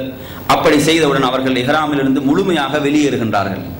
இஹ்ராமுடைய காலத்தில் எது தடுக்கப்பட்டிருந்ததோ அந்த அனைத்தும் அவர்களுக்கு அனுமதிக்கப்படுகின்றது, அனைத்தும் ஹலாலாக்கப்படுகின்றது. அவர்கள் இஹ்ராமிலிருந்து முழுமையாக வெளியேறுகின்றார் தமத்து முறையில் செய்யக்கூடியவர். ஆனால் கிரான் இஃப்ராத் முறையில் செய்யக்கூடியவர்கள் தொடர்ந்து இஹ்ராமிலே இருப்பார்கள். இதுதான் உள்ள வேறுபாடு. நியத்தில் வேறுபாடை பார்த்தோம். அடுத்த ஒரு வித்தியாசம் இங்கு வருகிறது. 2வது வித்தியாசம் இங்கே வருது. எங்க வருது? இந்த இடத்தில் ஒரு வித்தியாசம் வேறுபாடு வருகிறது. யாருக்கு? தமத்துவுக்கும் அதே போன்று கிரான் இஃப்ராத் ஒரே முறைதான். அவர்கள் இஹ்ராமில் தொடர்ந்து இருப்பார்கள். தமத்து முறையில் செய்யக்கூடியவர்கள் இஹ்ராமிலிருந்து முடியை மலித்தது பிறகு அல்ல நன்றாக குறைத்த பிறகு இஹ்ராமிலிருந்து வெளியேறுவார்கள். பெண்களை பொறுத்தவரையில் பெண்கள் தங்களுடைய விரல் நுனி அளவு முடிகளை அகற்றிக் கொள்ள வேண்டும். எனவே இத்தோடு உம்ராவுடைய வணக்கம் நிறைவேறுகின்றது. உம்ராவுடைய வணக்கம் நிறைவு பெறுகின்றது. அந்த காட்சிகளையும் வேண்டுமானால் உங்களுக்கு கொஞ்சம் என்ன செய்யலாம், பார்க்கலாம்.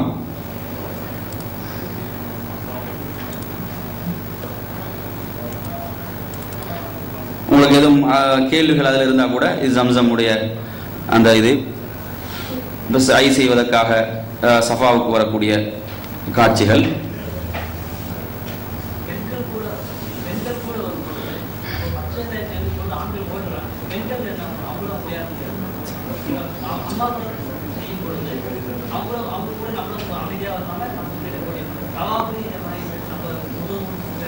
ஆண்கள் வந்து அது செய்கிறது தான் சுன்னா. ஆண்கள் வந்து வேகமாக சாயில் அந்த பச்சை நிற பல்புகளுக்கு மத்தியில் ஓடுவது சுன்னத்து.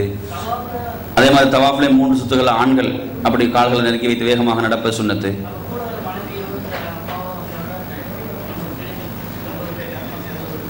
அப்படியான ஒரு சூழ்நிலையில் என்ன செய்யலாம்? அவங்களுக்கு உதவியாக நீங்கள் வரும்பொழுது தாய் வந்து சிரமத்தோடு இருக்கிறாங்கன்னா என்ன செய்யலாம்? அதுக்கு உதவியாக அவங்களுக்கு செல்லலாம். அதில் எந்த குற்றமும் இல்லை. சாயில் வந்து நீங்கள் துவா செய்யக்கூடிய, அந்த சஃபாவில் வந்து துவா செய்யக்கூடிய காட்சிகள். அந்த மைக்கை பிடிச்சி கேளுங்க. தவாஃப் செய்யும் பொழுது சாப்பிடலாமா? எப்படி? டேப்லெட்ஸ் மாதிரி எதுமா? மாத்திரையா? ட்ரிங்க்ஸா? சாப்பிடலாம். சாப்பிட தடையும் இல்லை. சாப்பிடல வந்து எந்த தடையும் இல்லை. அப்படி தண்ணீர் எதுவும் குடிக்க மாதிரி இருந்தால் குடிக்கலாம். இப்போ சில வருத்தத்து டயர்டில் இருப்பாங்க, மயக்கம் வர மாதிரிலாம் இருக்கும். ஆனால் அதில் தடை இல்லை. சாய் வந்து இந்த சாயை பொறுத்தவரை இஹ்ராமில் தான் செய்யணும். அதாவது உம்ராவோடு உள்ள சாய் இருக்கிறது தானே. உம்ராவுக்காக நாங்கள் அங்கே மக்காவுக்கு போன உடனே செய்யக்கூடிய அந்த சாயை பொறுத்தவரையில் அதை வந்து என்ன செய்யணும்? இஹ்ராமோட தான் அந்த சாய் செய்யப்பட வேண்டும். தவாஃபும் இஹ்ராமுடன். பிறகு உள்ளது நான் சொல்றேன் சார். பிறகு உள்ளதுக்கு வரும்.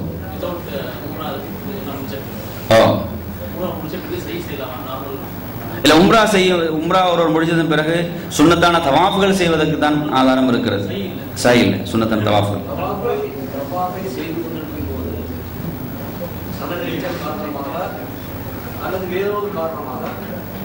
குடும்பமாக போனவர் 3 சுற்றுக்களை முடித்துவிட்டு ஏதோ ஒரு காரணமாக அவர் இதை முடித்துவிட்டு சைடுக்கு போய் அதை முடித்து வந்து எஞ்சியுள்ளதை திரும்ப ஆரம்பிச்சிடலாமா? ஒருவர் வந்து தவாஃபை செய்து கொண்டிருக்கிறார். தவாஃபுடைய 3 சுற்றுகளை முடித்ததன் பிறகு தனது குடும்பத்தோடு சென்றக்கூடிய ஏதோ ஒரு காரணத்துக்காக சாயை செய்துவிட்டு வந்து மறுபடியும் தவாஃபை தொடலாம்னா அப்படி முடியாது. அப்படி வந்து முடியாது. ஏன்னா அப்படி காரணங்கள் இருந்தால் என்ன செய்யலாம்? அப்படி எதுவும் வருத்தமாக இருந்தால் கொஞ்சம் உட்கார்ந்து விட்டு திரும்ப தவாஃபை செய்யலாம். எதுவும் வருத்தங்கள் கஷ்டங்கள் எதுவும் இருக்கும் சொன்னால் கொஞ்சம் உட்கார்ந்து விட்டு என்ன செய்யலாம்? அவர்களும் திரும்ப தவாஃபை தொடரலாமே தவிர அவங்க சைக்கு போக முடியாது.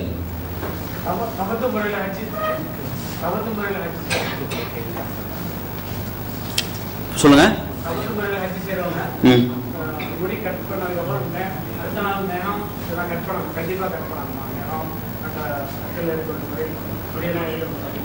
தமத்து முறையில தமத்து முறை பொறுத்தல் நீங்க அதாவது கண்டிப்பாக ஒன்று கிடையாது. நாம் என்ன சொன்னோம்டா, தமத்து முறையிலே ஒரு உம்ராவை நிறைவேற்றியதன் பிறகு அவர் முடியை மலிக்கிறார், அதை நன்றாக குறைத்துக் கொள்கிறார். குறைத்துக் கொண்டதன் பிறகு அவர் இஹ்ராமை விட்டு வெளியேறுகிறார், இஹ்ராமிலிருந்து விடுபடுகிறார் என்றால் அதற்கு பிறகு அவருக்கு ஹராமாக்கப்பட்டவைகள் அனுசையப்படுது, அனுமதிக்கப்படுது. உதாரணத்துக்கு தைத்த ஆடைகள் அணிவது, மனம் பூசுவது, அதே மாதிரி நகங்களை வெட்டி கொள்வது, இதெல்லாம் என்ன செய்யப்படுது? அவருக்கு அனுமதிக்கப்படுது. கண்டிப்பா கிடையாது, கண்டிப்பா எல்லாம் கிடையாது, அனுமதி அவருக்கு வருது.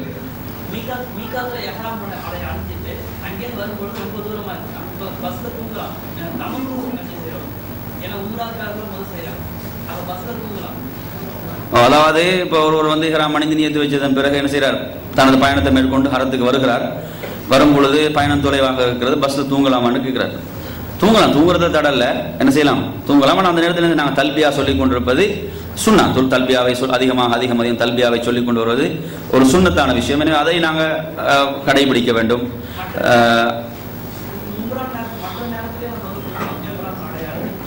தூங்குறது குற்றம் எதுவும் கிடையாது. தூக்கம் வந்து அப்படி தூங்கிடலாம், அதுல எதுவும் தவறு கிடையாது. ஆனா தல்பியாவை சொல்லி கொண்டு வரதான் அது சுன்னா. அதுல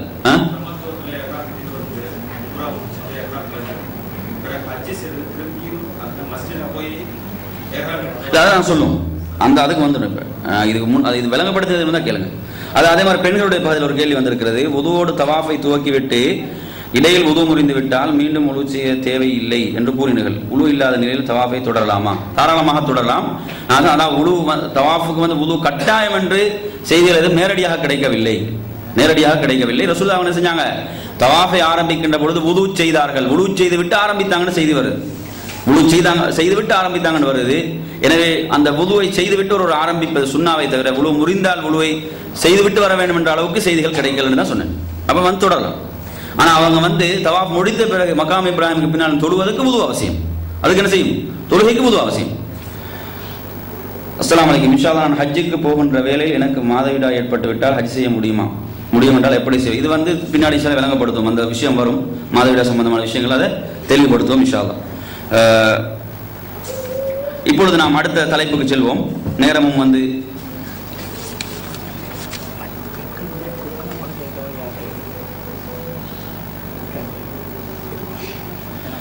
பெண்கள் பகுதியில் வந்து எழுதி தர முடியும்னா எழுதி தாங்க. அப்படி மைக் வேற மைக் இருக்கோ கொடுக்கறதுக்கு? ஒரு மைக் தரிக்கோ, ஒரு மைக் நீங்களும் தேவைப்படும் இல்லையா? எழுதி எடுங்க. அப்ப எழுதி தான் நல்லா இருக்கும்.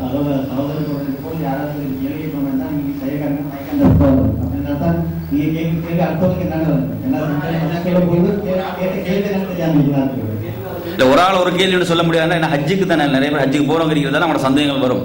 அதனால் அப்படி மட்டுப்படுத்த முடியாது. ஹைர் இன்ஷா அல்லாஹ். இப்போ நாங்கள் அடுத்த தலைப்புக்கு வருவோம். அடுத்தது வந்து இதுவரை நாம் பார்த்த விஷயங்கள் ஒரு உம்ராவை நிறைவேற்றக்கூடிய முறையை இதுவரை நாம் தெளிவுபடுத்தினோம். இதில் தமத்து முறையில் செய்யக்கூடியவர் அவர் உம்ராவை விட்டு முழுமையாக அந்த இஹ்ராமை விட்டு முழுமையாக விடுபடுகிறார் என்பதை பார்த்தோம். கரான் இஃப்ராத் முறையில் செய்யக்கூடியவர்கள் தொடர்ச்சியாக என்ன செய்வார்கள்? அவர்கள் இஹ்ராமிலே இருப்பார்கள். நான் எத்தனை மணிக்கு நிப்பாட்ட என்ன பண்ணுறதுன்னு சொல்லிடுங்க அந்த ஏற்பாட்டாளர்கள், சரியா? அதுக்கு ஏற்ற மாதிரி நான் நிறுத்தி கொள்றதுக்கு. அடுத்ததாக உள்ள தலைப்புக்கு நாம் இப்பொழுது செல்கிறோம். அதுதான் யோமு தர்வியா என்று அழைக்கப்படுகின்ற 8வது நாள். யோமு தர்வியா இதுதான் துல்ஹஜ் மாதத்தினுடைய 8வது நாள். இதை நாம் யோமு தர்வியா என்று சொல்லப்படும். துல்ஹஜ் மாதத்துடைய 8வது நாள் ஹஜ்ஜுடைய அமல்கள் ஆரம்பமாகின்றன.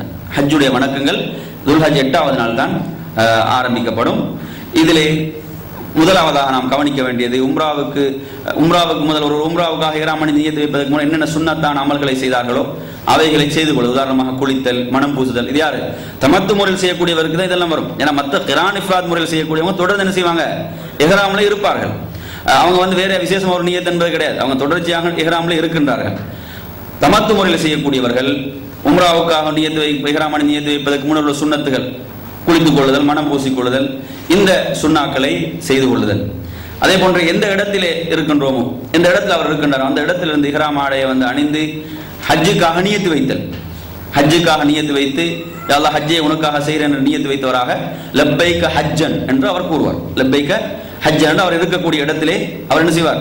அதை செய்து கொள்ள வேண்டும். அடுத்ததாக பின்னர் தல்பியாவை கூறுதல். ஏன்னா தல்பியா என்ன செய்வாங்க? நாங்க எங்க தல்பியா தவாஃபோட தல்பியா நிறுத்தப்படுது. தவாஃபோட என்ன செய்து தல்பியா நிறுத்தப்படும். இந்த தல்பியா மறுபடியும் 8வது நாள் ஒரு ஹஜ்ஜுடைய வணக்கத்துக்குள் நுழைந்தவுடன் அந்த தல்பியாவை ஆரம்பிக்கிறார். இது எதுவரை தொடரும் என்றால் 10வது நாள். 8வது நாள் ஆரம்பிக்கிற இந்த தல்பியா 10வது நாள் ஜம்ரா அகபாவில் கல்லடித்து அந்த கல்லடிக்க ஆரம்பித்ததோடு என்ன செய்யும்? அந்த தல்பியா நிறுத்தப்படும். அதற்கு பிறகு தக்பீர் கூறப்படும். தக்பீரை ஆரம்பிப்பார். எனவே 10வது நாள் வரை தல்பியாவை கூறுவது, கல்லெறிகின்ற வரை தல்பியாவை கூறுவது சுன்னா. எனவே தல்பியாவை கூறிக்கொண்டே இருக்க வேண்டும். இது மூன்றாவது விஷயம். அதே போன்று பின்னர் லுஹருக்கு முன்பாக மினாவை அடைந்து தொழுகைகளை எப்படி நிறைவேற்ற வேண்டும்? 8வது நாள் கவனிங்க. 8வது நாள் ஃபஜ்ருடைய தொழுகைக்கு பிறகு சூரிய உதயத்துக்கு பின்னால் ஒருவர் என்ன செய்வார்? இந்த காரியங்களை செய்வார். ஹஜ்ஜுக்காக இஹ்ராம் அணிந்து நியத்து வைப்பார். நியத்து வைத்துவிட்டு அவர் என்ன செய்வார்? லுஹருடைய தொழுகைக்காக எங்கு செல்வார்? மினாவுக்கு செல்வார். எனவே மினாவுக்கு சென்ற அந்த 8வது நாளில் தொழுகைகளை நாம் எவ்வாறு நிறைவேற்ற வேண்டும் அப்படி என்றதை பார்த்தோம் என்று சொன்னா, இதை நீங்க நன்னா கவனிக்கணும். 4 ரக்காத்துகளை கொண்ட தொழுகைகள் 2 ரக்காத்துகளாக சுருக்கி தொழப்படும். லுஹர், அசர், இஷா இந்த 4 ரக்காத்துகளை கொண்ட தொழுகைகள் அந்தந்த நேரத்தில் 2 ரக்காத்துகளாக சுருக்கி தொழப்படும். மகரிபுடைய நேரத்தில் 3ஆக தொழப்படும். ஃபஜ்ருடைய நேரத்தில் 2ஆக தொழப்படும். ஆனால் 4 ரக்காத்துகளை கொண்ட தொழுகைகள் 2 ரக்காத்துகளாக சுருக்கி தொழப்படும். இதற்கு ஆதாரப்பூர்வமான செய்திகள் மிக தெளிவாக கிடைக்கின்றன. அப்துல்லா இப்னு உமர் ரலியல்லாஹு அன்ஹு சொல்கிறார்கள், நான் நபி அவர்களோடு மினாவிலே ஹஜ்ஜிலே தொழுதிருக்கிறேன், அவர்கள் தொழுகைகளை சுருக்கி தொழுவார்கள். அபூபக்கர் அவர்கள் தொழுதிருக்கிறேன், அவர்கள் சுருக்கி தொழுவார்கள். உமர் ரலியல்லாஹு அன்ஹு தொழுவேன், அவர்கள் சுருக்கி தொழுவார்கள் என்ற ஆதாரப்பூர்வமான செய்திகள் கிடைக்கின்றன. ஏன்னா சிலர்கள் என்ன செய்கிறார்கள் என்றால் இதை தவறுதலாக அவர்கள் 4 ரக்காத்துகளாக தொழுது கொண்டிருக்கிறார்கள். அது நபி வழிக்கு மாற்றமானதாகும், நபி வழிக்கு நேர் முரணானதாகும். அதை மதுஹப் என்று சொல்வார்கள் என்றால் மதுஹபுடைய இமாம்கள் கூட அப்படி சொல்லவில்லை. மதுஹபுடைய இமாம்கள் சொன்னதெல்லாம் இதா ஸஹல் ஹதீஸு ஃபஹுவ மதுஹபி, ஆதாரப்பூர்வமான ஹதீஸ் தான் எனது மதுஹப் என்று தான் அந்த மதுஹபுடைய அறிஞர்கள் கூறினார்களே தவிர அவர்கள் சுன்னாவுக்கு மாற்றமாக செய்யுமாறு எங்குமே கூறவில்லை. எனவே அவர்கள் கூட நாளை மறுமையிலே தப்பித்துக் கொள்வார்கள். எனவே நறுமை சகோதரர்களை, மினாவை பொறுத்தவரை மினாவில் ரசூலுல்லாஹி அவர்கள் 4 ரக்காத்துகளை கொண்ட தொழுகைகளை 2 ரக்காத்துகளாக சுருக்கி தொழுதார்கள் என்பதை மிக தெளிவாக புரிந்து கொள்ள வேண்டும். அதே போன்று இந்த தொழுகைகளுக்கு மத்தியில் முன்பின் சுன்னத்தான தொழுகைகள் எதுவுமே கிடையாது, எந்த ஒரு தொழுகையும் கிடையாது. இதில் நீங்கள் கவனிக்க வேண்டிய மற்றொரு அம்சம் என்னவென்றால் மக்கா வாசிகள் கூட தொழுகை இப்படித்தான் தொழுவார்கள். ரசூலுல்லாஹி அவர்கள் மக்கா வெற்றியின் பொழுது என்ன சொன்னார்கள்? 18 நாட்கள் சுமார் தங்கியிருந்தார்கள் மக்காவில். அப்பொழுது சொன்னார்கள், யா அஹ்ல மக்கா, மக்காவாசிகளே, நாம் ஒரு பிரயாண கூட்டமாக இருக்கிறோம், நாம் பிரயாணிகள், நாம் பிரயாணத்தில் இருக்கிறோம், நாம் தொழுகையை சுருக்கி தொழுவோம், ஆனால் நீங்கள் முழுமைப்படுத்துங்கள் என்று சொன்னார்கள். ஆனால் ஹஜ்ஜின் பொழுது நபி அவர்கள் மக்காவாசிகளை பார்த்து அவ்வாறு கூறவில்லை. மினாவிலே அனைவருடைய தொழுகையும் இவ்வாறு தான் அமைந்திருந்தது. எனவே உரிய நேரங்களில் தொழுகைகள் 4 ரக்காத்துகளை கொண்ட தொழுகை 2 ரக்காத்துகளாக சுருக்கி தொழ வேண்டும் என்பதுதான் தொழுகையை பொறுத்தவரையில் உள்ள சட்டம். அதே போன்று அந்த மினாவுடைய 8வது நாளில் என் அருமை சகோதரர்களே, நாம் ஒரு புனிதமான வணக்கத்துக்குள் நுழைந்திருக்கிறோம். அல்லாஹ்வுடைய அழைப்பை ஏற்று விருந்தினர்களாக நாம் சென்றிருக்கிறோம். அல்லாஹ்வால் புனிதப்படுத்தப்பட்ட இடத்திலே இருக்கிறோம். எனவே அந்த இடங்களில் வீணான கதைகள், சிலர் எடுத்தீங்கன்னா அரசியலை பேசிக் கொண்டிருப்பார்கள், சிலர் எடுத்தீங்கன்னா அதை இப்படியான கதைகள் ஆரம்பித்து வேறு ஆள்களை பற்றியெல்லாம் தவறான கதைகள் ஆரம்பித்து விடும். நமது நாவுகளை பாதுகாத்துக் கொள்ள வேண்டும். நாம் முடியுமானவரை குர்ஆனை ஓதுதல், திக்ர்கள் செய்தல், நபி அவர்கள் கற்றுத்தந்த துஆக்களை ஓதுதல், பிரார்த்தனைகளில் ஈடுபடுதல், இப்படியான விடயங்களிலே நாம் நமது நேரங்களை கழித்துக் கொண்டே இருக்க வேண்டும். எனவே அருமை சகோதரர்களை, நாம் அந்த புனிதமான இடத்தில் அதனுடைய புனிதத்துவத்தை காக்க வேண்டும். சிலர்களை பார்த்தீங்கன்னா புகைத்தல், சிகரெட்டை அடித்துக் கொண்டிருக்கிறார்கள். ஆச்சரியம் என்று கேட்டீங்கன்னா, இஹ்ராம் அணிந்த நிலையிலே ஹலாலான பலவற்றை ஹராமாக்கி கொண்டிருக்கக்கூடிய ஒரு மூமின் ஒரு ஹராமானதை செய்யலாமா? எல்லா காலங்களிலும் ஹராம் என்று சொல்லப்படுகின்ற ஒன்றை அதுவும் புனிதமான ஒரு இடத்துல செய்கிறார். என்னாலும் கொஞ்சம் சிந்தனை செய்து பாருங்கள். எனவே இவைகளிலிருந்து நாம் விடுபட வேண்டும். இவைகள் எல்லாம் ஹராம், இவைகளை ஒதுக்கி தள்ள வேண்டும், இவைகளை நாம் உறுதிமொழி எடுத்துக்கொள்ள வேண்டும். எனவே நறுமை சகோதரர்களே, இந்த 8வது நாளுடைய இந்த அமல்கள், 8வது நாளுடைய இந்த அமல்களை நாம் இந்த முறையில் அமைத்துக் கொள்வது, அதிகமாக தல்பியா சொல்வது, அதே போன்று இந்த நாளில் அதிகமாக தஸ்பீஹ், தஹ்மீத், தஹலீல், துஆக்கள் போன்றவைகளில் ஈடுபடுதல், அதே போன்று காலை மாலையில் உள்ள துஆக்களை நாம் ஓதி வருதல், அதிகமாக தல்பியாவை கூறுதல், இவ்வாறாக 8வது நாளுடைய அமல்களை நாம் செய்ய வேண்டும். சுபஹுடைய தொழுகை வரை ஒருவர் தூங்கிவிட்டு சுபஹுடைய தொழுகைகளை, அந்த தொழுகையை ஜமாத்தோடு நிறைவேற்றியதன் பிறகு சூரியன் உதிக்கின்ற வரை மினாவிலே தங்க வேண்டும். அந்த 8வது நாளில் சூரியன் 9வது நாளுடைய சூரியன் உதிக்கின்ற வரை மினாவிலே தங்கி இருக்க வேண்டும். என் அருமை சகோதரர்களே, இந்த நாளில் நாம் இப்படியாக இபாதத்துகளில், அமல்களில் இந்த நாளை நாம் கழிக்க வேண்டும். வீணான விஷயங்கள் எதிலும் நாம் ஈடுபடாமல் இந்த 8வது நாளை, இந்த யோமு தர்வியா என்று அழைக்கப்படுகின்ற இந்த நாளை நாம் கழித்துவிட்டு, அடுத்ததாக இதிலே உங்களுக்கு காட்டப்படக்கூடிய இந்த மஸ்ஜிதை பொறுத்தவரையில் இது மஸ்ஜிதுல் ஹைஃப் என்று சொல்லப்படுகின்ற மஸ்ஜித். இது மினாவிலே அமைந்திருக்கிறது. முடியுமாக அந்த மஸ்ஜிதில் போய் தொழுது கொள்ளலாம், அல்லது இருக்கக்கூடிய எந்த இடத்திலும் அவர்களுக்கு தொழுகைகளை ஜமாத்தாக நிறைவேற்ற வேண்டும். தொழுகைகளை பொறுத்தவரையில் ஜமாத்தாக நிறைவேற்றுவதில் நாம் கவனம் செலுத்த வேண்டும். அதில் நாம் அலட்சியமாக இருக்கக்கூடாது. எனவே இந்த அடிப்படையில் 8வது நாளுடைய அமல்கள் கழிகின்றன. அடுத்ததாக இன்ஷா அல்லாஹ் நாம் இப்பொழுது 9வது நாளை பார்ப்போம். 9வது நாளுக்கு செல்வோம். 9வது நாளை பொறுத்தவரையில் அதுதான் யௌம் அரஃபா. அரஃபாவுடைய நாள் மிகச்சிறந்த ஒரு நாளாக அந்த நாள் இருக்கின்றது. அந்த நாளுடைய அமல்களுக்கு செல்வதற்கு முன்னால் அந்த நாளுடைய சிறப்புகளை நாம் பார்ப்போம்.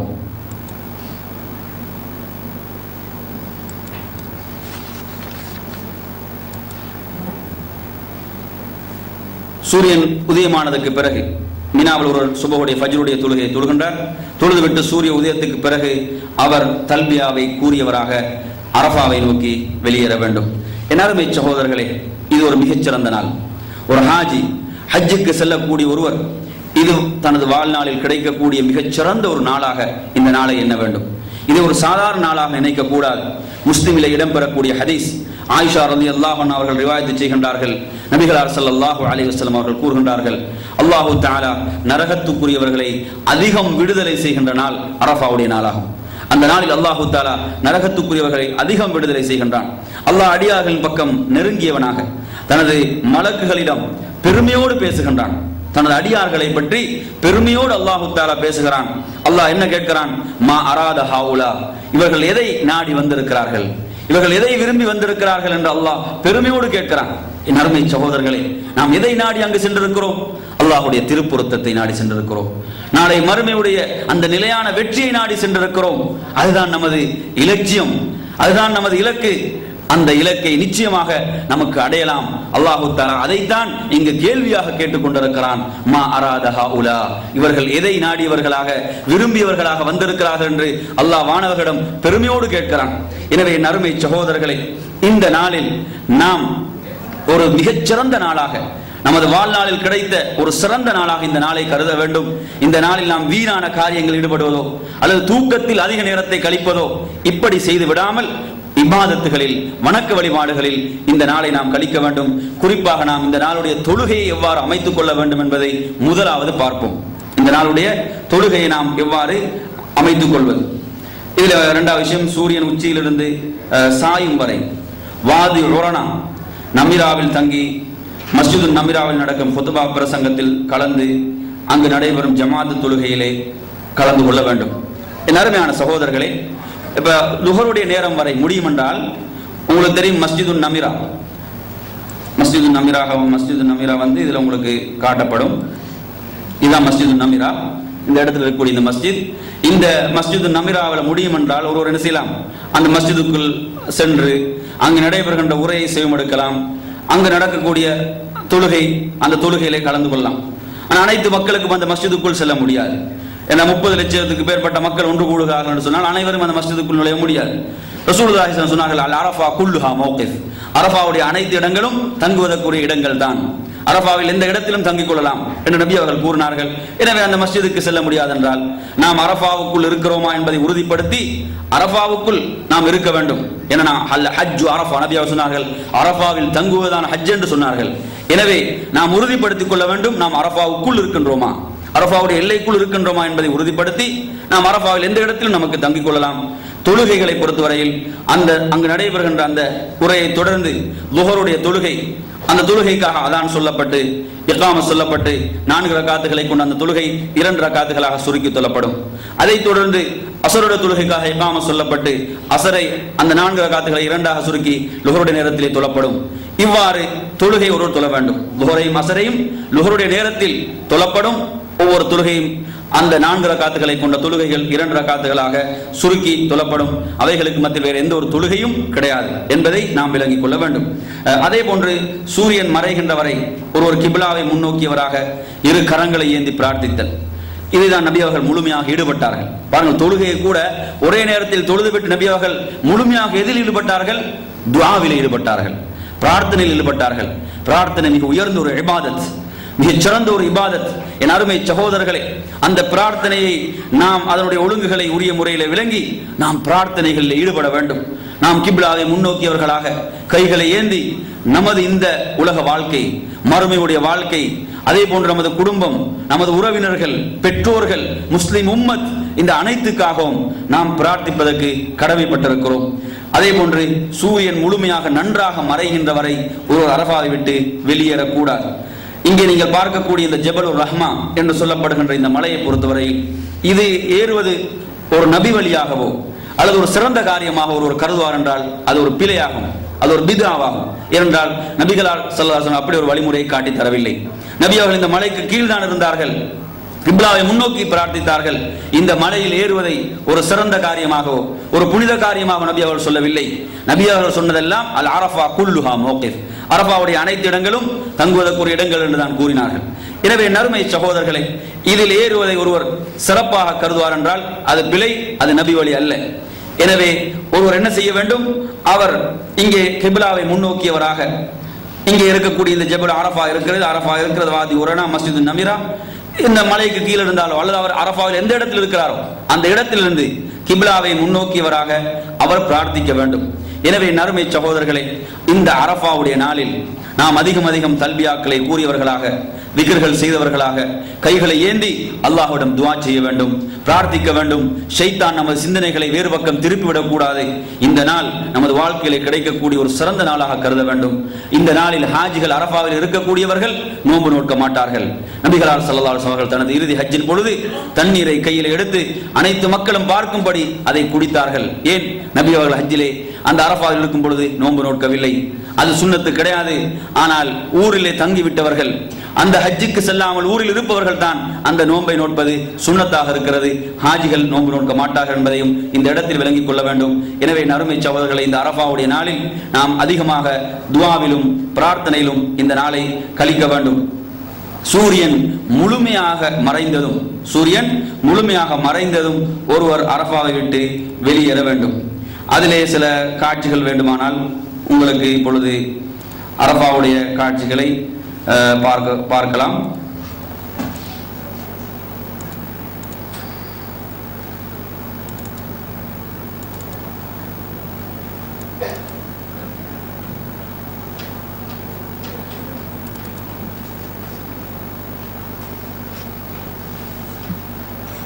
இவங்க அரஃபா என்று சொல்லப்படுகின்ற இது அரஃபாவுடைய நாள். இது மக்கள் செல்லும் பொழுது அமைதியாக செல்வது, ஏனையவர்களுக்கு இடையூறுகள் எதுவும் இல்லாமல், எந்த ஒரு சிரமம் இல்லாமல் ஹாஜிகள் வந்து செல்ல வேண்டும். ரசூலுல்லாஹி ஸல்லல்லாஹு அலைஹி வஸல்லம் ஹஜ்ஜின் பொழுது இதை கூறிக்கொண்டே இருந்தார்கள். தல்பியாவை சொன்னவர்களாக நாம் அமைதியாக நமது இங்கே நீங்கள் பார்க்கக்கூடிய மஸ்ஜிது நமீரா, இந்த மஸ்ஜிது நமீராவுடைய முன்பகுதி அரஃபாவுக்கு வெளியே இருக்கிறது. எனவே ஒருவர் முன்பகுதியில் இருந்தால் அவர் தொழுகைக்கு பிறகு பின்பகுதிக்கு வந்துவிட வேண்டும். நாம் அரஃபாவுக்குள் இருக்கின்றோமா என்பதையும் உறுதிப்படுத்திக் கொள்ள வேண்டும். அரஃபாவுடைய அந்த எல்லைகள் உங்களுக்கு அடையாளப்படுத்தப்பட்டிருக்கும்.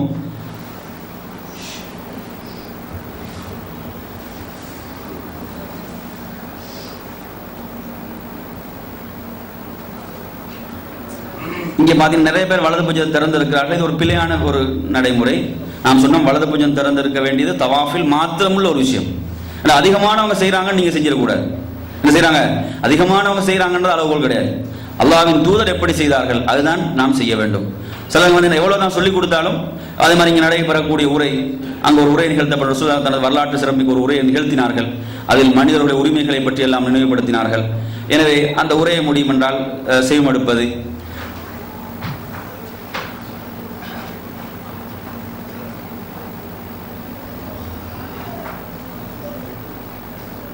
அதே போன்ற அருமை சகோதரர்களை உங்களுக்கு நினைவுபடுத்த வேண்டிய மற்றொரு விடயம் என்னவென்றால், துவாவை பொறுத்தவரை சிலர்கள் கூட்டாக துவா செய்கின்றார்கள்.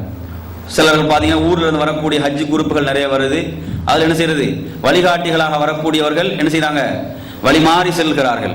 வழிகாட்டிகளாக வரக்கூடியவர்கள் உரிய முறையில் வழிகாட்ட வேண்டும். ரசூலுல்லாஹி அவர்கள் அரஃபாவிலே கூட்டாக துவா செய்தார்களா? ஹதீஸ்ல எப்படி வருகிறது, நபி அவர்கள் தனது ஒட்டகத்தின் மீது ஏறி அமர்ந்தவர்களாக தங்களுடைய கைகளை ஏந்தி பிரார்த்திக்கிறார்கள். அவருடைய அந்த மேல் துணி கூட கீழே விழுகிறது, அதை ஒரு கையால் எடுக்கின்றார்கள். ஹஜ்ஜுக்காக நபி அவர்கள் மதீனாவிலே அனைத்து மக்களையும் ஒன்று சேர்த்தார்கள். அப்படி அரஃபாவில் அனைவரையும் ஒன்று சேர்த்து வாங்க நான் துவா செய்ய போறேன், நீங்களும் ஆமீன் சொல்லுங்கன்னு சொன்னார்களா? அப்படி ஒரு செய்தியை காட்ட முடியுமா? இது ஒரு பித்ஆ. கூட்டாக துவா செய்யக்கூடிய முறை எங்குமே இல்லை. ஹஜ்ஜில் அது தவாஃப்லையாக இருக்கலாம், சைலையாக இருக்கலாம், அரஃபாவில் மினால எங்கேயுமே கிடையாது. துவாவை ஒவ்வொருவரும் தனித்தனியாக செய்ய வேண்டும். அல்லாஹ் சொல்வதெல்லாம் உது ரப்பக்கும் ததர்ருஅன் வ குஃப்யா இன்னஹு லா யுஹிப்புல் முஅ்ததீன். உங்கள் ரப்பை பிரார்த்திக்கின்ற பொழுது உள்ளச்சத்தோடு பணிவாக தாழ்ந்த குரலில் உங்கள் ரப்பை அழையுங்கள் என்று தான் குர்ஆன் கூறுகிறது. எனவே கூட்டாக துவா செய்வது என்பது பித்ஆ, அது பிழை, வழிகேடு. அந்த முறை பிழையானது. தனித்தனியாக ஒவ்வொருவரும் துவா செய்வதுதான் நபி வழி. நபி அவர்கள் செய்த ஒரே ஒரு ஹஜ் தான். அந்த ஹஜ்ஜில் நபி அவர்கள் எப்படி செய்தார்கள் என்றால் தனியாகத்தான் நபி அவர்கள் துவா செய்தார்கள். சஹாபாக்கள் ஒவ்வொருவரும் தான் துவா செய்தார்கள். எனவே அந்த முறையிலே நமது துவாக்களை இந்த நாளில் நாம் அமைத்துக் கொள்ள கடமைப்பட்டிருக்கிறோம். அதே போன்ற விசேஷமான சூறாக்களோ வேற விஷயங்கள் எதுவும் அங்கே வரவில்லை. எனவே இந்த விடயங்களை கவனத்திலே கொள்ள வேண்டும். அந்த லா இலாஹ இல்லல்லாஹு வஹ்தஹு லா ஷரீக லஹு வல் முல்கு வல் ஹம்து வலா குல்லி ஷைஇன் கதீர் என்று வரக்கூடிய அந்த திக்ர், அரஃபாவுடைய நாள் ஓதக்கூடிய இந்த திக்ரை பொறுத்தவரையில் ஷேக் அல்பானி இதை ஸஹீஹ் என்று கூறியிருக்கிறார்கள். எனவே இந்த திக்ரை ஒருவருக்கு செய்து கொள்ளலாம் அந்த நாளிலே.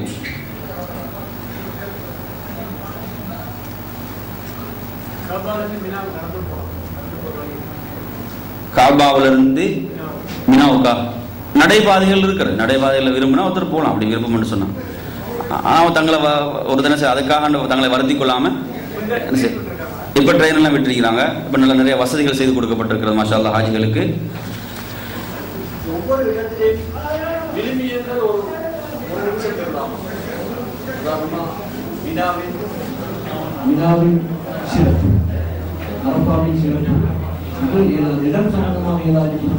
அது சம்பந்தமாக அப்படி எதுவும் வந்துச்சுன்னா சொல்லுவோம். அப்படி எதுவும் வந்திருந்தா சொல்லலாம், அப்படி வரலன்னு சொன்னா சொல்ல முடியாது. ஆனா பொதுவாக அந்த இடம் புனிதப்படுத்தப்பட்டதுன்னு சொல்ல அல்லாஹ் தஆலா அதை என்ன செய்திருக்கிறான், புனிதப்படுத்தி இருக்கிறான். வானங்கள் பூமி படைக்கப்பட்டாலும் போது அந்த இடம் புனிதப்பட்டதாக இருக்கிறது. ஏதும் அந்த இடத்துக்கென்று தனி சிறப்புகள் எதுவும் அப்படி ஹதீஸ்கள் அப்படி வரல. அப்படி எதுவும் வந்ததா நாங்கள் நினைவுபடுத்தும் சொல்லுவோம். விஷயம்